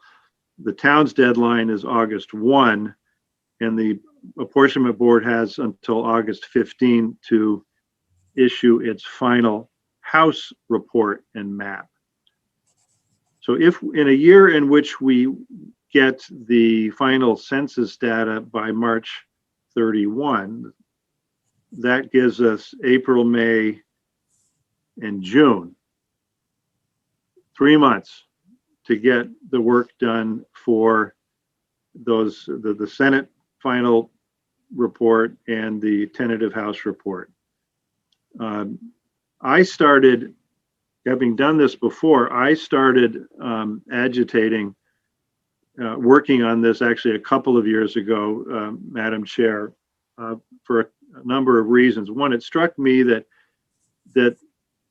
while the census data only come out once every 10 years, there are census estimates that are reasonably useful. It strikes me that it would be a good thing for the apportionment board and from time to time the House and Senate government operations committees to take a look at this, so that when the end of 2020 rolls around, we're not starting from a completely cold start, and that we're sort of got the juices flowing and we're getting organized. So we managed to get the apportionment board appointed in July of last year, July and into August, which was 4 months earlier than the last time around. Last time around, the apportionment board didn't meet until the very end of November in 2010. And this year we started meeting in September. We've had monthly meetings ever since then. So that's one snapshot of the time constraints that we're encountering. And I would also comment that when we get our work done, it's not unusual for the Senate and the House to establish a committee process that predates the opening of the next legislative session. And in other words, if we get our work done on time or close to on time and deliver it, there's nothing stopping the Senate and House committees of jurisdiction from starting to work on that this coming fall, so that those committees, at least, and their membership, are ready to go when the gavel comes down in January of 2022. And considering that since the last reapportionment cycle, the primary date has been advanced, and the need to get a bill, House bill and a Senate bill, passed by both bodies and signed by the governor by maybe the first week in May, at the latest, is going to be that there's going to be a real push for that, so that the process of getting ready for the primary, printing, getting petitions out, and getting ballots finalized and ready, and campaigning, knowing what district you're going to be campaigning in, to be blunt about it, there's going to be a lot of pressure. So to the extent that the committees of jurisdiction could get started before January of next year, they probably ought to at least give some thought to that. In the meantime, I mentioned the Vermont Center for Geographic Information, which is a terrific outfit that I, for one, was not very familiar with until this time around. But they take data that the U.S. Census generates in the community survey work that the U.S. Census does, and that doesn't happen just once every 10 years. That has sort of an ongoing feel to it, so that the VCGI now has some reasonably good estimated population data for Vermont that is roughly late 2018, maybe early 2019 based data. And what have we been doing with that? Well, John Adams from the VCGI worked with us to take that estimated data and drop it into all of the existing Senate and House districts. So we now have, on an estimated basis at least, population figures for all the existing Senate and existing House districts, expressed both as a raw number of people, the people who live in those districts, and as a percentage of the ideal number of residents for the perfect House and Senate district. And those ideal districts are, for the House, you take the state population, and for a single member district, you divide it by 150. Two-member district, you double that. For the Senate, you take the state's population and divide it by 30, and that's your ideal one-member House, rather Senate district. So the VCGI data are now available in a map, kind of a searchable map that shows the negative or positive deviation of below or above the ideal number of residents for those districts. And that is the currency, the data that drives much of the apportionment board's work and will drive much of the committees of jurisdiction's work when they get their hands on this. And I'll say a little bit more about that, but I want to first tell you about where we are with the mapping software. 10 years ago, we used a mapping software called Maptitude, which takes the U.S. Census data, drops it into districts, the Vermont House and Senate districts, such that if you say, well, this Senate District A looks like it's got a significant negative population deviation, we need to try to add some people to that Senate district so that the overall deviations in the Senate map are tighter. There's not as much variation. So you could use Maptitude to say, well, let's move a town from a different Senate district into this Senate district, and instantaneously the software will tell you what that looks like and what it does to both of those districts. Likewise in the House. Unfortunately, we haven't been able to figure out a way to get authority to use the estimated census numbers and drop those into Maptitude. And that may be a licensing issue with Maptitude. They may well be concerned about the integrity of data and having two different sets of data in play. I know that the Legislative Council's IT shop has been working on that problem, but I don't think they've got the answer that we were looking for. So but even on an estimated basis, that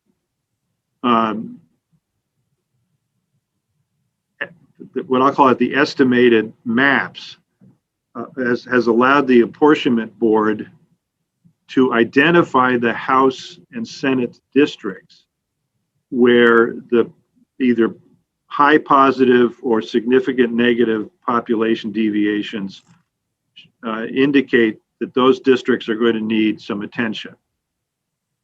One of the legal standards that we are bound by is called the metric is called the overall deviation for the map. The overall deviation you take for the Senate map, for example, by looking at the Senate district with the greatest positive population deviation over the ideal number of residents, and comparing it to the Senate district with the greatest negative population deviation. The spread between those two districts is the overall deviation. If you look at the, this is the Senate map that was adopted in 2012. If you look at that map, the overall deviation on the map is 18.01, which means on average, somewhere on that map, there was a Senate district with a -9 and somewhere there was a +9. Now, those numbers are not exact, but that's what you come up with. I think, in fact, Franklin Senate district's deviation was a +10.83, and Essex Orleans was a -7.18, something like that. What the courts have said is that overall deviation can't be greater than a certain level. The courts have been cautious about giving a hard and fast number for that limit, because under our Constitution and under general apportionment jurisprudence, state and federal, other factors can be taken into account to some extent in drawing a map of legislative districts. The term that our Constitution uses is equality of representation. And the Vermont statutory version of that is substantially equal weighting of the votes of all voters across the state. But it's clear from what the courts have said that as an overall deviation number gets in the high teens, it becomes risky. We don't know whether the 18.01 overall deviation from the existing Senate map, or at least the way the map was under the 2010 census, is too great, because no one challenged it in court. And when the Vermont Supreme Court has looked at these things, when a case has been filed challenging a district, they have refrained from laying down a hard and fast cap on what that overall deviation is. To a significant extent, the court would look at exactly what the record was that the apportionment board, and in this case the Senate, put together as to why you ended up with that overall deviation.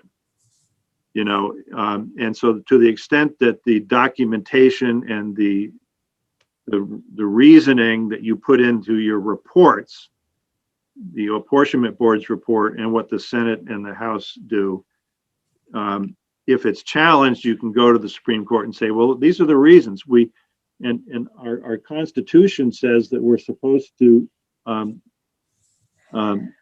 strive or seek to adhere to boundaries of counties and other existing political subdivisions. And probably on another day, Madam Chair, we can get into county lines and Senate district maps, because there's a lot of stuff there to talk about. But the House overall deviation from the last time around was 18.9, a little bit higher than the Senate. Nobody challenged that. Nobody challenged that.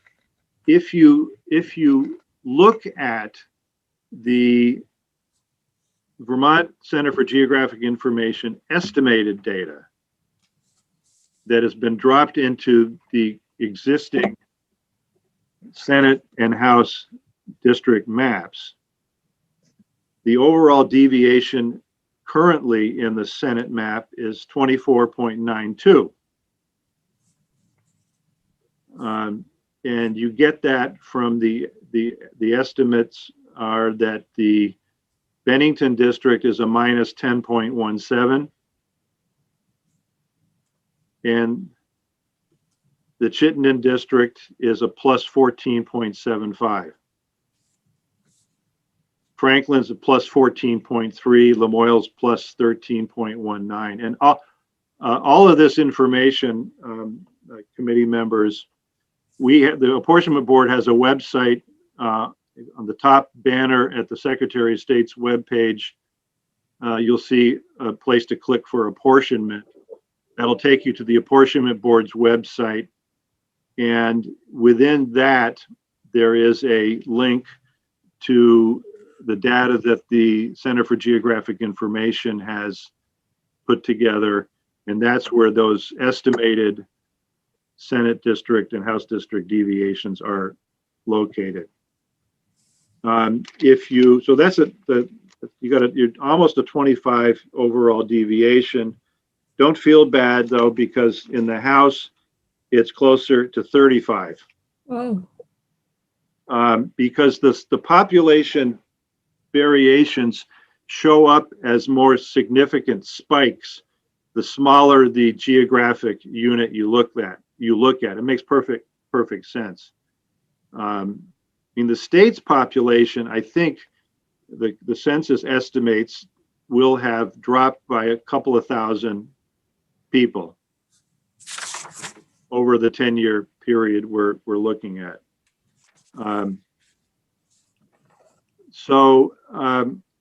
The VCGI data, even though we can't use it in this nifty mapping software, at least is helping us on an estimated basis to identify districts that have deviations that are going to need some attention. And I guess I'll finish my main testimony, Madam Chair, with this. There are two generic ways of approaching redistricting and mapping. One way is an incremental approach. So if you say, well, we've got an overall deviation on the Senate map of just under 25. We know we need to get that down below 20. What is the fewest number of changes to the existing Senate map that you could make and get that overall deviation down to what I'll call a constitutionally safe place? And of course, when you, as I indicated earlier, when you want to fix a district that has a low population, you are looking at bringing in population from some other district, with the result that you've changed the deviation on that district as well. And maybe you've caused a problem there in trying to fix the district that you were focused on initially. And if you look at the history of redistricting, certainly at the legislative level, when the action goes to the Senate and the House, that is an incremental approach has been what happens largely. The other approach would be more of a from scratch approach, and that would sound something like this. If the Constitution and the statutes talk about substantially equal weighting of votes, which means, translated to districts, is that the districts should have populations as close to each other as you can figure out how to do. You can say, we're going to do it, we're going to take a look at this Senate map or this House map from scratch, and we're going to try to come up with districts that have minimum deviations, because that's more equitable. Where that approach tends to go and well, let me back up. The other factor when you start doing that is, are you going to go with all single member districts, or are you going to go with singles and multi-member districts? It's a really a completely different way of approaching things. There are advocates in Vermont, and some of them more to a greater or lesser extent are members of the apportionment board, who feel that single member districts are fundamentally a better unit of representative democracy than multi-member districts. So if you took a from scratch approach, what you would start writing, bumping up against almost immediately, is this language in our Vermont Constitution that says that the General Assembly, in doing the redistricting, and this applies to the Senate as well as to the House, shall seek to maintain geographical compactness and contiguity, and to adhere to boundaries of counties and other existing political subdivisions. That's qualified. It's not stated in the absolute as much as the substantial equality is stated as an absolute. But it means that all things being equal, and I suppose we've all learned the hard way that there never are equal. If the closer you tried to get these deviations, this overall spread, the tighter you make that, the more likely that you are going to create a map that has much less resemblance to a county map than we currently see with the Senate districts that we have now.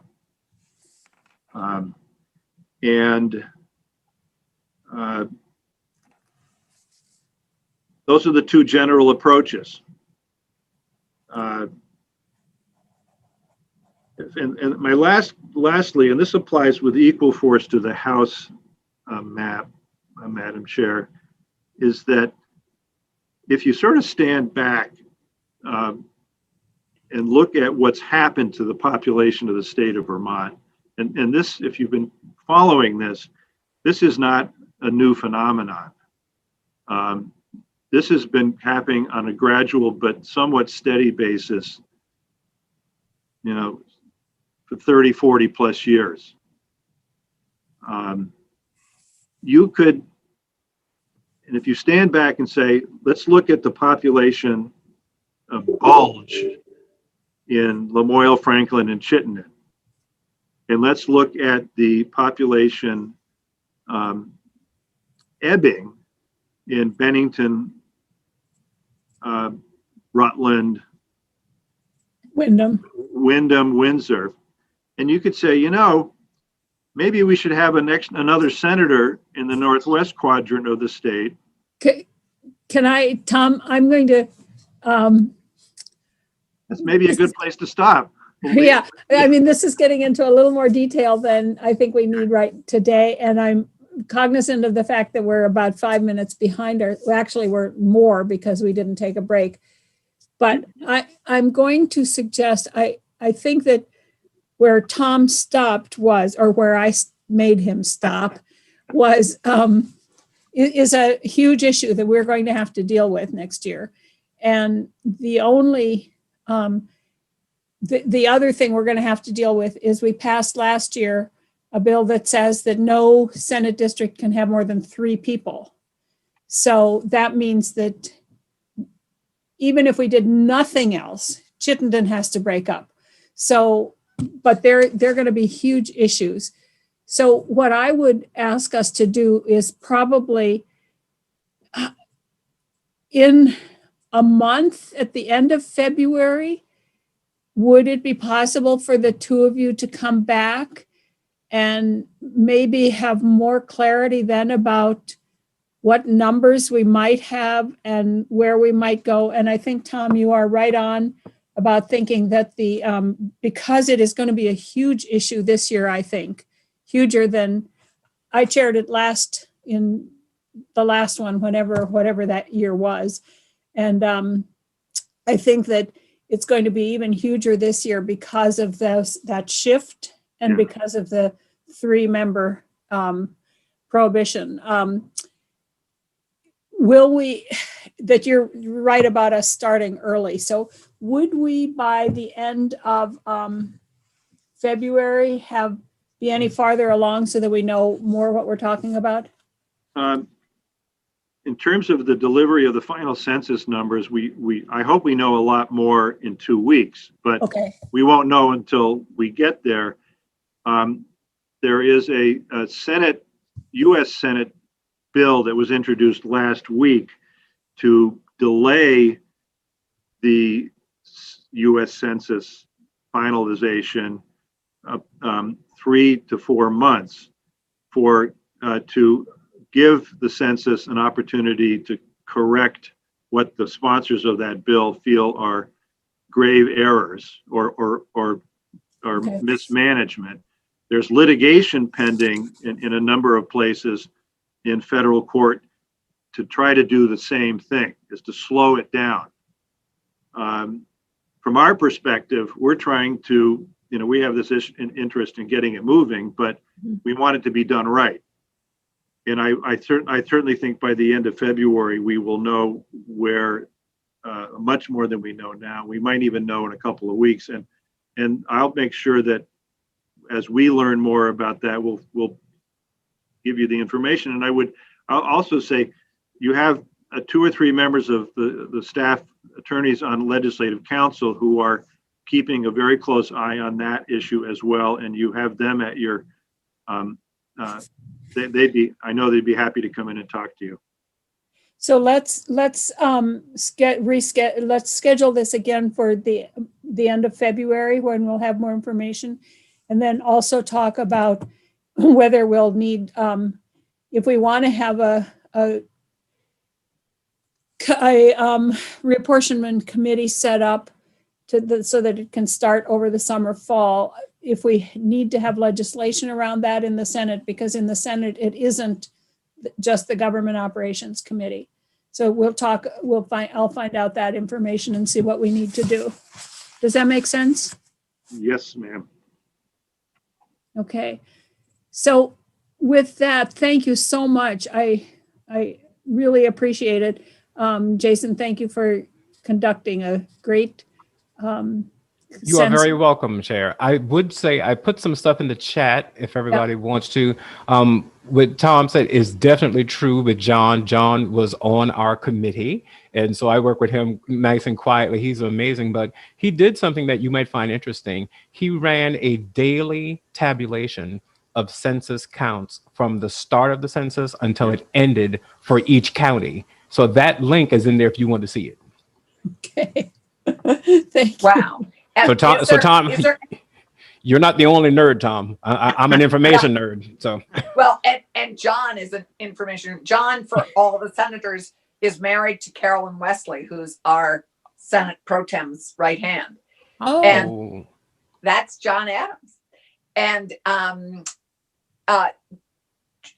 had a question. Oh, Jason, for those of us who cannot possibly read what's in the chat, is there a way can you email those to us, some of those? Because the yes, chat disappears once Zoom is gone. I can. thank that- you. I can send it Thank to you. Gail. That Okay. would be, sending it to Gail is always the wisest thing. Yeah. And Madam Chair, Yes, may we have a break? we can have a 5-minute break. If you can be back here in 5 minutes, I just need to do the stairs. I just got to move my body. upstairs and downstairs. Yeah. Okay. Tom and Jason, thank you. This was great. Welcome. Anthony, if I sign off here for a while, I might be having a little minor crisis here. So will you just take over? Is there anything we can help you with? I wish you could. Can you come down here right away? Well, I could start and take a little while to get there. By the time you get here, it'll be over, I hope. I can be there in an hour and a half. Okay, great. Okay, and then I have to go to a chairs meeting at 4. So if I'm not back by, then you can either keep on or stop. Okie doke. Okay, thanks.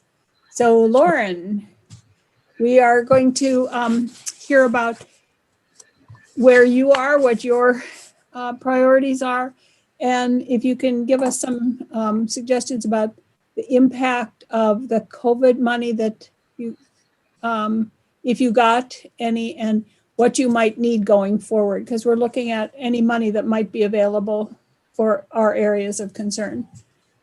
Sure. Okay. Good afternoon, committee. Thank you so much for having me. It's so nice to see so many of you and nice to see a new face as well. So thank you. And I'm Lauren Hibbert. I'm Director of the Office of Professional Regulation. And Madam Chair, I hope everything is okay and that you're able to resolve things as quickly as possible. I trust that whatever crisis is happening, it's in capable hands. So I hope it goes well. So I thought I'd just give a very high level overview of what OPR is. I know this is old news to some of you, but since it's the first time that I've ever had an opportunity to speak with Senator Ram, I just thought it would be a prudent thing to do. So the Office of Professional Regulation is First of all, I'm going to interrupt you 1 second. It's Senator Ram. Oh, I'm so Manuel, sorry. except different. My apologies. I got off on the wrong foot right away. So I apologize, and it's nice to meet you, and I will not mispronounce your name again. So the Office of Professional Regulation is affectionately called OPR, and we have 49 different professions under our umbrella. Everything from tattooists to veterinarians, nurses to dentists, accountants and engineers. We have 39 employees, and we currently oversee, we have almost 80,000 licensees in the state of Vermont that we regulate. That ends up, those 49 different profession types end up to be, profession groups end up to be 167 different profession types. So for instance, in cosmetology and barbering, we have cosmetologists, barberists, nail technicians, and estheticians. So it's one profession, but it's 4 different types of professionals in that one profession. We're currently onboarding massage therapists. That profession goes live in our office on April 1st. So the application is getting tuned up. I looked at it this morning and approved it to go into our system for applications starting to be received. I believe it's March 1st is our target. So lots of things moving and shaking at OPR. Lauren, I don't mean to interrupt, but I'm going to interrupt. Just going back to, for Keisha being new, talk a little bit about Sunrise and how you come up with something like the massage therapist. Sure, I'm happy to. I'll jump ahead. I was going to talk about Sunrise. So under Vermont law, we have the authority to do sunrises and sunsets, and also scope review, which was an addition that was made last session. So it's under Title 26 in Chapter 57. The authority lies there, and the legislature can ask us to do a sunrise or sunset on a profession. We're authorized to do a sunset on a profession that we currently regulate. We've done many sunrise reports, and I'm happy to send them to you for your review if you're interested. We've done, last year we did an addendum to a previous sunrise that we've written. We actually wrote 2 reports on massage therapy, and then we did an addendum last year. So a total of 3 reports. And the massage is a great example because the goal of the sunrise is to look at the landscape, the professional landscape of the profession or occupation that's asking to be regulated or asking not to be regulated. It could go either direction. We see it in both directions. And we're really doing an assessment of what structures are out there to protect the public from harm. That's our primary goal in regulation in the state. Is we want to set up the minimum regulatory structure that will protect the public. So our first two sunrises on massage therapy recommended that there be no government oversight of the profession. And then we were asked specifically by SGO to look at massage therapy through two lenses, one, human trafficking, and two, sexual misconduct, because there was a very public case where a massage therapist was sexually exploiting his customers. So we did our third sunrise review through those two lenses and found that registration would be effective at preventing one of the two harms, and that is sexual misconduct. Unfortunately, human trafficking is just such a large, huge criminal operation that I don't think OPR is going to make a significant dent in human trafficking. We may be able to be helpful, but I don't think we're going to be able to prevent it.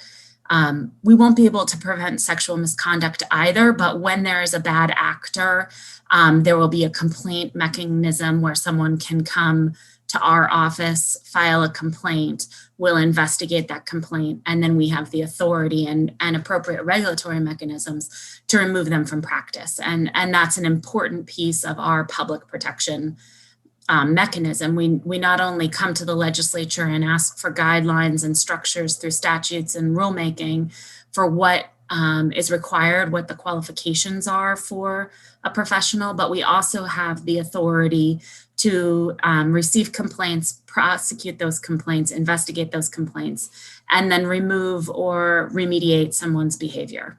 And I'm a prior public defender. I love that most of OPR's goal is to get our professionals back into the workplace, to get them back into the place where they will be successful in the field.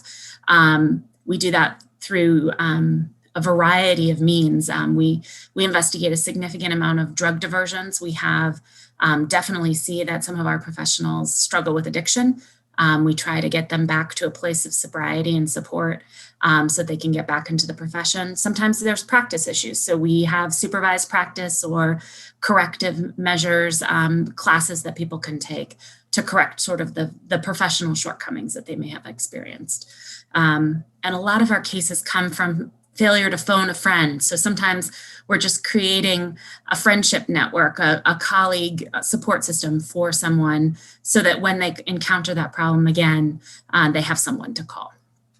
So that's very high level what OPR is. I don't know if there are any questions about OPR or what our role is that I haven't addressed. Okay. Well, here comes the part where I'm very proud, although it's sure to be short-lived, that the OPR bill is small. It's 7 pages currently. Wow. I know, Senator White, you're completely right to say this to me because it won't stay that way. But today, I can be happy today. So the OPR bill, we always have a bill because of the wide diversity of our professions and multiple areas of basically the occupational landscape that we cover. We always have some cleanup that we need to do and some slight tweaks. So we do have some cleanup in Title III, which is our umbrella structure, Senator Rahm. It's our it's sort of the overarching, it goes over all of our professions, not just a specific one. So that's all within Title III. So we have some cleanup there, but significantly, I won't go through every provision that we're looking at, but significantly, we're asking the legislature to allow the director to grant experience from a Department of Labor apprenticeship towards the experience required for specific licensure groups, and to allow that to happen by policy. So that's a goal that came out of our Department of Labor grant that we still are under. We just received a 1-year no cost extension to our federal Department of Labor grant, which I'll just speak on very quickly. Some of you have heard me talk about it quite a bit, but we did receive a 3-year, now 4-year grant from the Federal Department of Labor to look at occupational licensure, particularly for professions that do not require a baccalaureate degree, and through the lenses of certain populations. So the populations are new Americans, people with criminal backgrounds, military spouses and exiting military members, and the chronically disadvantaged or poor, people who may struggle to take out large student loans or to incur a lot of student loan debt. So we're looking at several of our programs. We've accomplished quite a bit of work there. But this is a piece where apprenticeships have really come to the forefront for our OPR through this work, because apprenticeships are a way to gain experience and knowledge without student loan debt. And sometimes earning while you're learning, which is a really good way to help people who may otherwise be discouraged from going back to school or going to school for the first place. So this would be a provision that would allow me to work with the Department of Labor and decide by policy which of their apprenticeship programs would count towards certain professions within OPR. Also in our, is there a question there or should I move forward? Okay. We also are adding a section to the unprofessional conduct standards that cover all of our professions, which is engaging in a conduct of a character likely to deceive, defraud, or harm the public. We've had some complaints that don't fit into the previous types of unprofessional conduct, and we would like to be able to prosecute and hold people accountable for that activity. Then moving into our Title 26 jurisdictions, in funeral, we're looking to expand the definition of a limited services funeral establishment. It would allow someone who's doing something like a green burial to go into somebody's home and do a memorial in somebody's backyard, for instance, something of that nature, basically being a little bit more creative with the funeral home establishments. In pharmacy, we're looking to add unprofessional conduct standards back into the chapter. This really comes out of data that we've been receiving from both our complaints that we've been receiving in recent years, but also we just did a big survey for all of our pharmacists and saw some issues out there in the field. So this would prohibit quotas or staffing practices that would encourage dangerous or practices that may cause patient harm. And it also would require that entities, when they're changing from one corporation to the other, ensure accountability and transparency to the consumer of what was happening in that pharmacy transfer. We're seeing some issues with patients kind of getting stuck and not being happy about that. So we're just hoping to add a little bit more statutory structure around that process. In acupuncture, we're seeking to remove an outdated reference to the Chinese herbology exam. We no longer offer a Chinese herbology endorsement, so we'd like that removed from the statute. In tattooing, we'd like to add the term microblading. This is something that happens, it's a permanent cosmetic.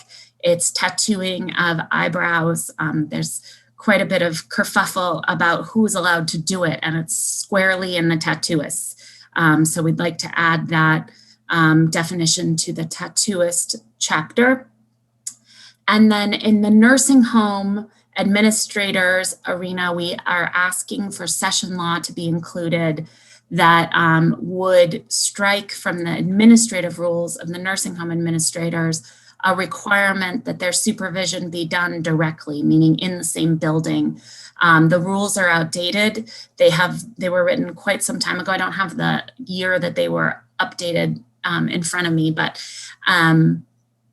it was certainly before COVID, certainly even before 2020s. And now someone can be supervised through digital means very well in a way that when the rules were written and adopted, that was not even contemplated. So there's quite a shortage of nursing home administrators in general. That was true even before COVID happened. And then the stress put on them during this time is truly unprecedented.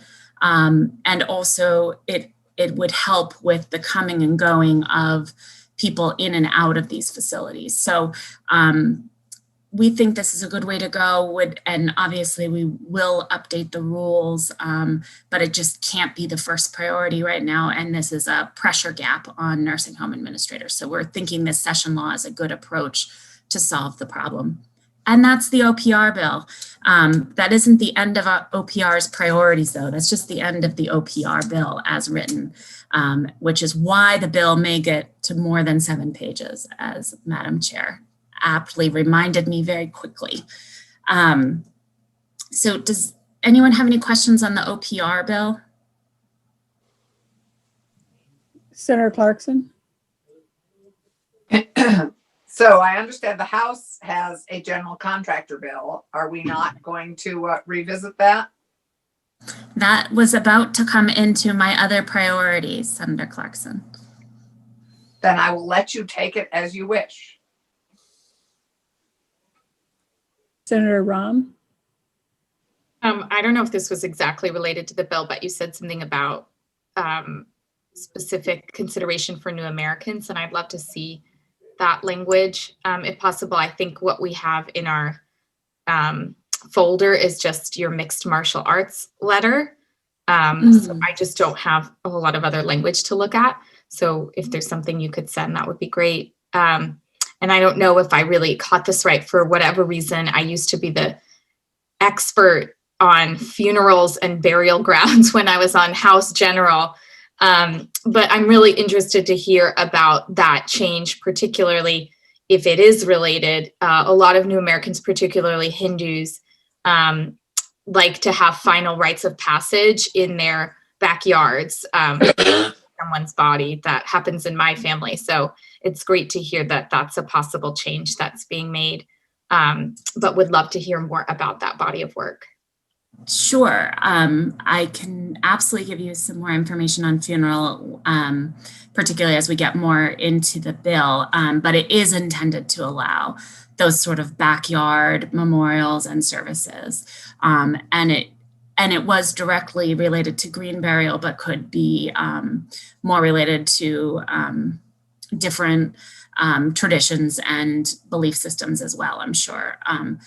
The New Americans language is not in the bill. It's just, and I will just say on general, we are always, with this grant, we're trying to look at best practices for licensure that will benefit everybody, but through these lenses. And what we have found is really, when we look at what's best for new Americans, it really is best for everybody.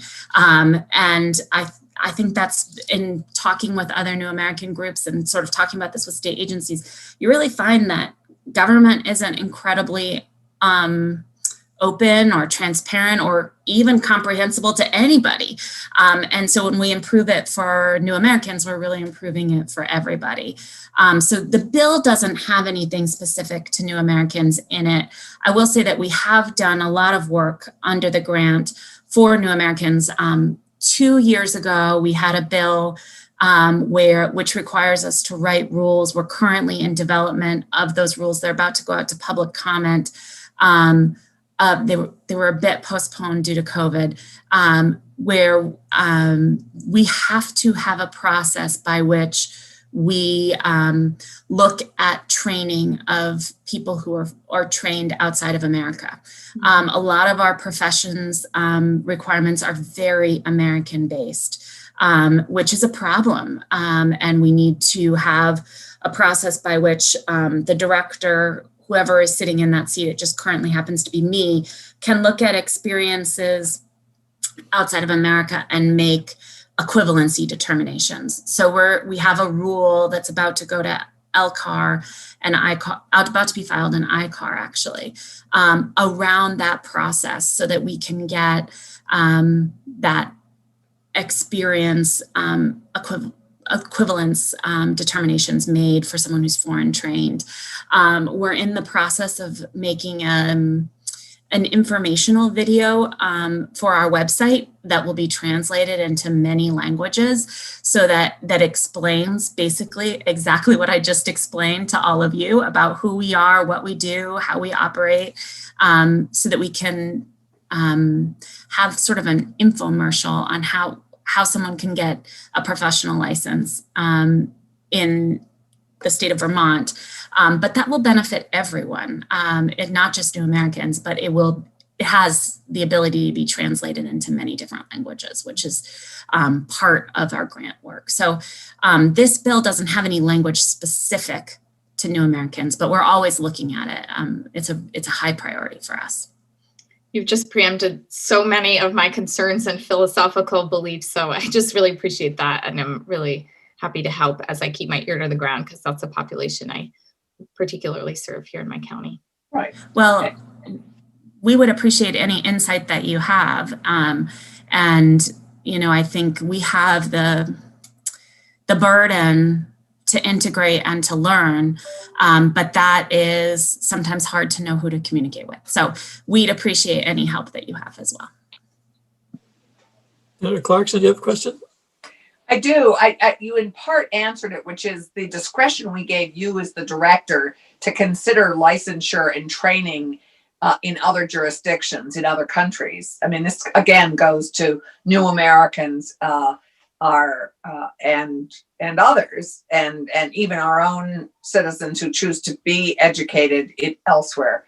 I'm glad to hear it's moving from your discretion to actually moving into rules, so that while we have a divine director of OPR right now whose discretion I trust, we might not always. And I'm happy to see that's moving forward. Yes.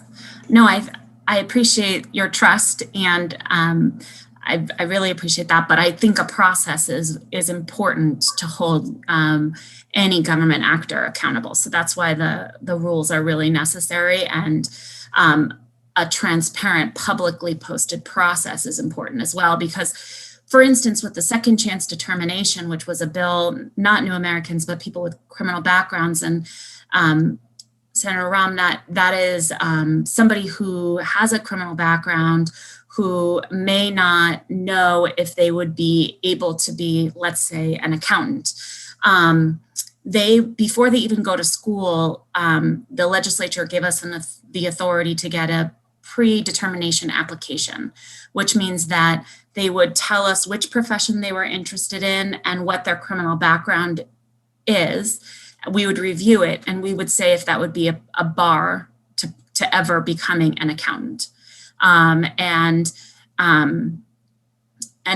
for $25, you can get that determination that's binding on the agency if nothing else changes in your life. So if you don't have another criminal conviction, or, you know, violate parole, and you, and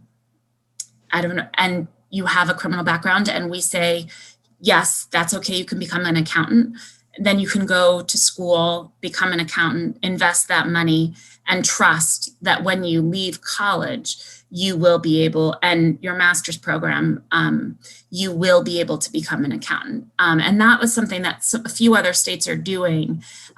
It's just a lot of people with criminal backgrounds don't make the investment in higher education and training because they believe, without knowing, that it will be a bar to their professional licensure. And we actually license a lot of people with criminal backgrounds. It's something I'm very proud of.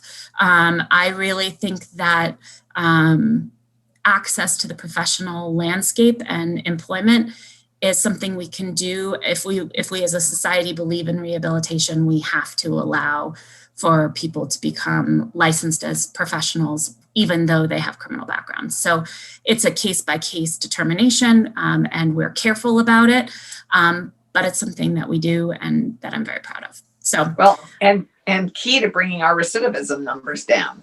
Key. Yes.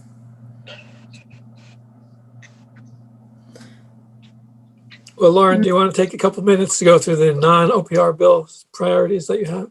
Sure, I'm just going to take a sip of water and then I'll be ready. Okay. All right. So first is the nurse compact, the interstate nurse compact. That made it. Oh, we did that. You guys did, but the House didn't. The House failed the act. It stopped in the House. So it was a victim of COVID, and I'd like to resuscitate it. And I believe there's a House bill and a Senate bill, both similar to last session. Both bills, I believe, are going to be introduced. Then there's home contractors, which made it through the Senate in the first session of last biennium, but then did not move significantly forward after that. And there is a House bill that has language that I believe and understand will be almost identical to what was passed by the Senate last session. Home contractors is another example of a profession where we did a sunrise review, Senator Rahm, and we found that there is significant risk to the public by not having any government oversight of home contractors. Currently, home contractors are not regulated by anyone in the state. And there's not requirements on them in terms of professional practice or conduct. And what we are recommending, or what we did recommend, was a mandatory registration where everyone who's engaging in the conduct needs to be registered. And then some very light requirements on that practice, because it's such a diverse field and so many different variations of practice in the field. So it has a threshold of when you need to be registered, a monetary threshold. So I believe the current bill is $2,500. If the amount of work is over $2,500, you must be on the registry. And then if you're doing a job and you're on the registry, then you need to have a written contract. And we'd have a model contract on our website, very simple form that would be so that the consumer would know what they were agreeing to and the contractor would know what they were agreeing to, with some terms and an insurance requirement. What we found through our review, and this was in partnership with the AGO's office, is that there's a lot of consumer fraud occurring in this area. And there's a very large information difference, which is one reason why we find that we do need to regulate a profession. If, doctors know a lot, the patient doesn't know a lot. That's why the government's in the space and regulates the doctors. And that's a similar situation with home contractors. And depending on who you are, you can level that out a little bit. There was a lot of testimony about the Vermont handshake and that we're ruining the Vermont handshake. And I appreciate the Vermont handshake, but in order for that handshake to work, both sides need to have equal power in the handshake. And what we found was with home contractors, that's not always true. And people are putting down $6,000, $12,000, $18,000 deposits to make a modification to their single asset, their only asset. People don't have retirement savings, they have their homes here, and they're making an investment in their homes, and then somebody's walking away with their money. And that's just simply not protective. So that was why we're recommending registration of home contractors. But there's a lot more testimony to be heard on that. Obviously, that's a big topic, but we are supportive of that. Today, we filed a Sunrise report on music therapists, and I can forward that to the committee. We are recommending a voluntary certification for music therapists. We find that the harm does not require mandatory registration, and nor does it require qualifications-based licensure, but it would the marketplace, consumers, and the field would benefit from voluntary certification. So I suspect that there will be some legislation around that. But again, it's hot off the presses, filed today. So I will send it to the committee. And then as Senator Rahm referenced, we did write a letter about MMA.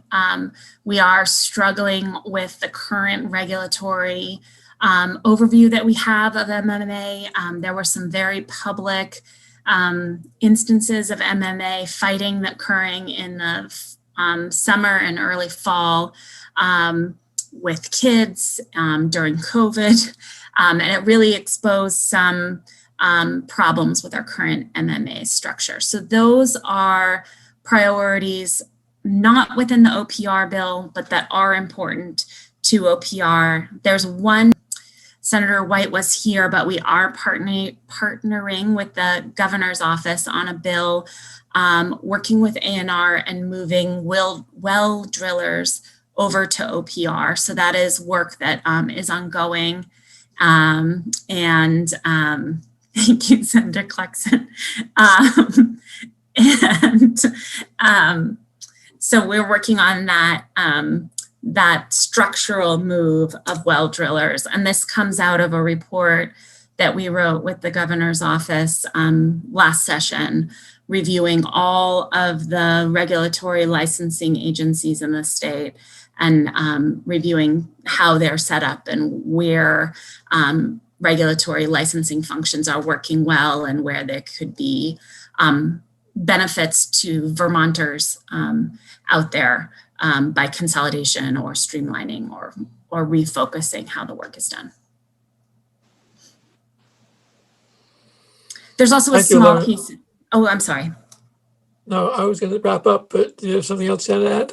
I was just going to say on the governor's bill, the governor, Secretary of State's bill, there also is a small piece coming out of that report where the Agency of Education is asking that we handle the appeals out of their disciplinary cases.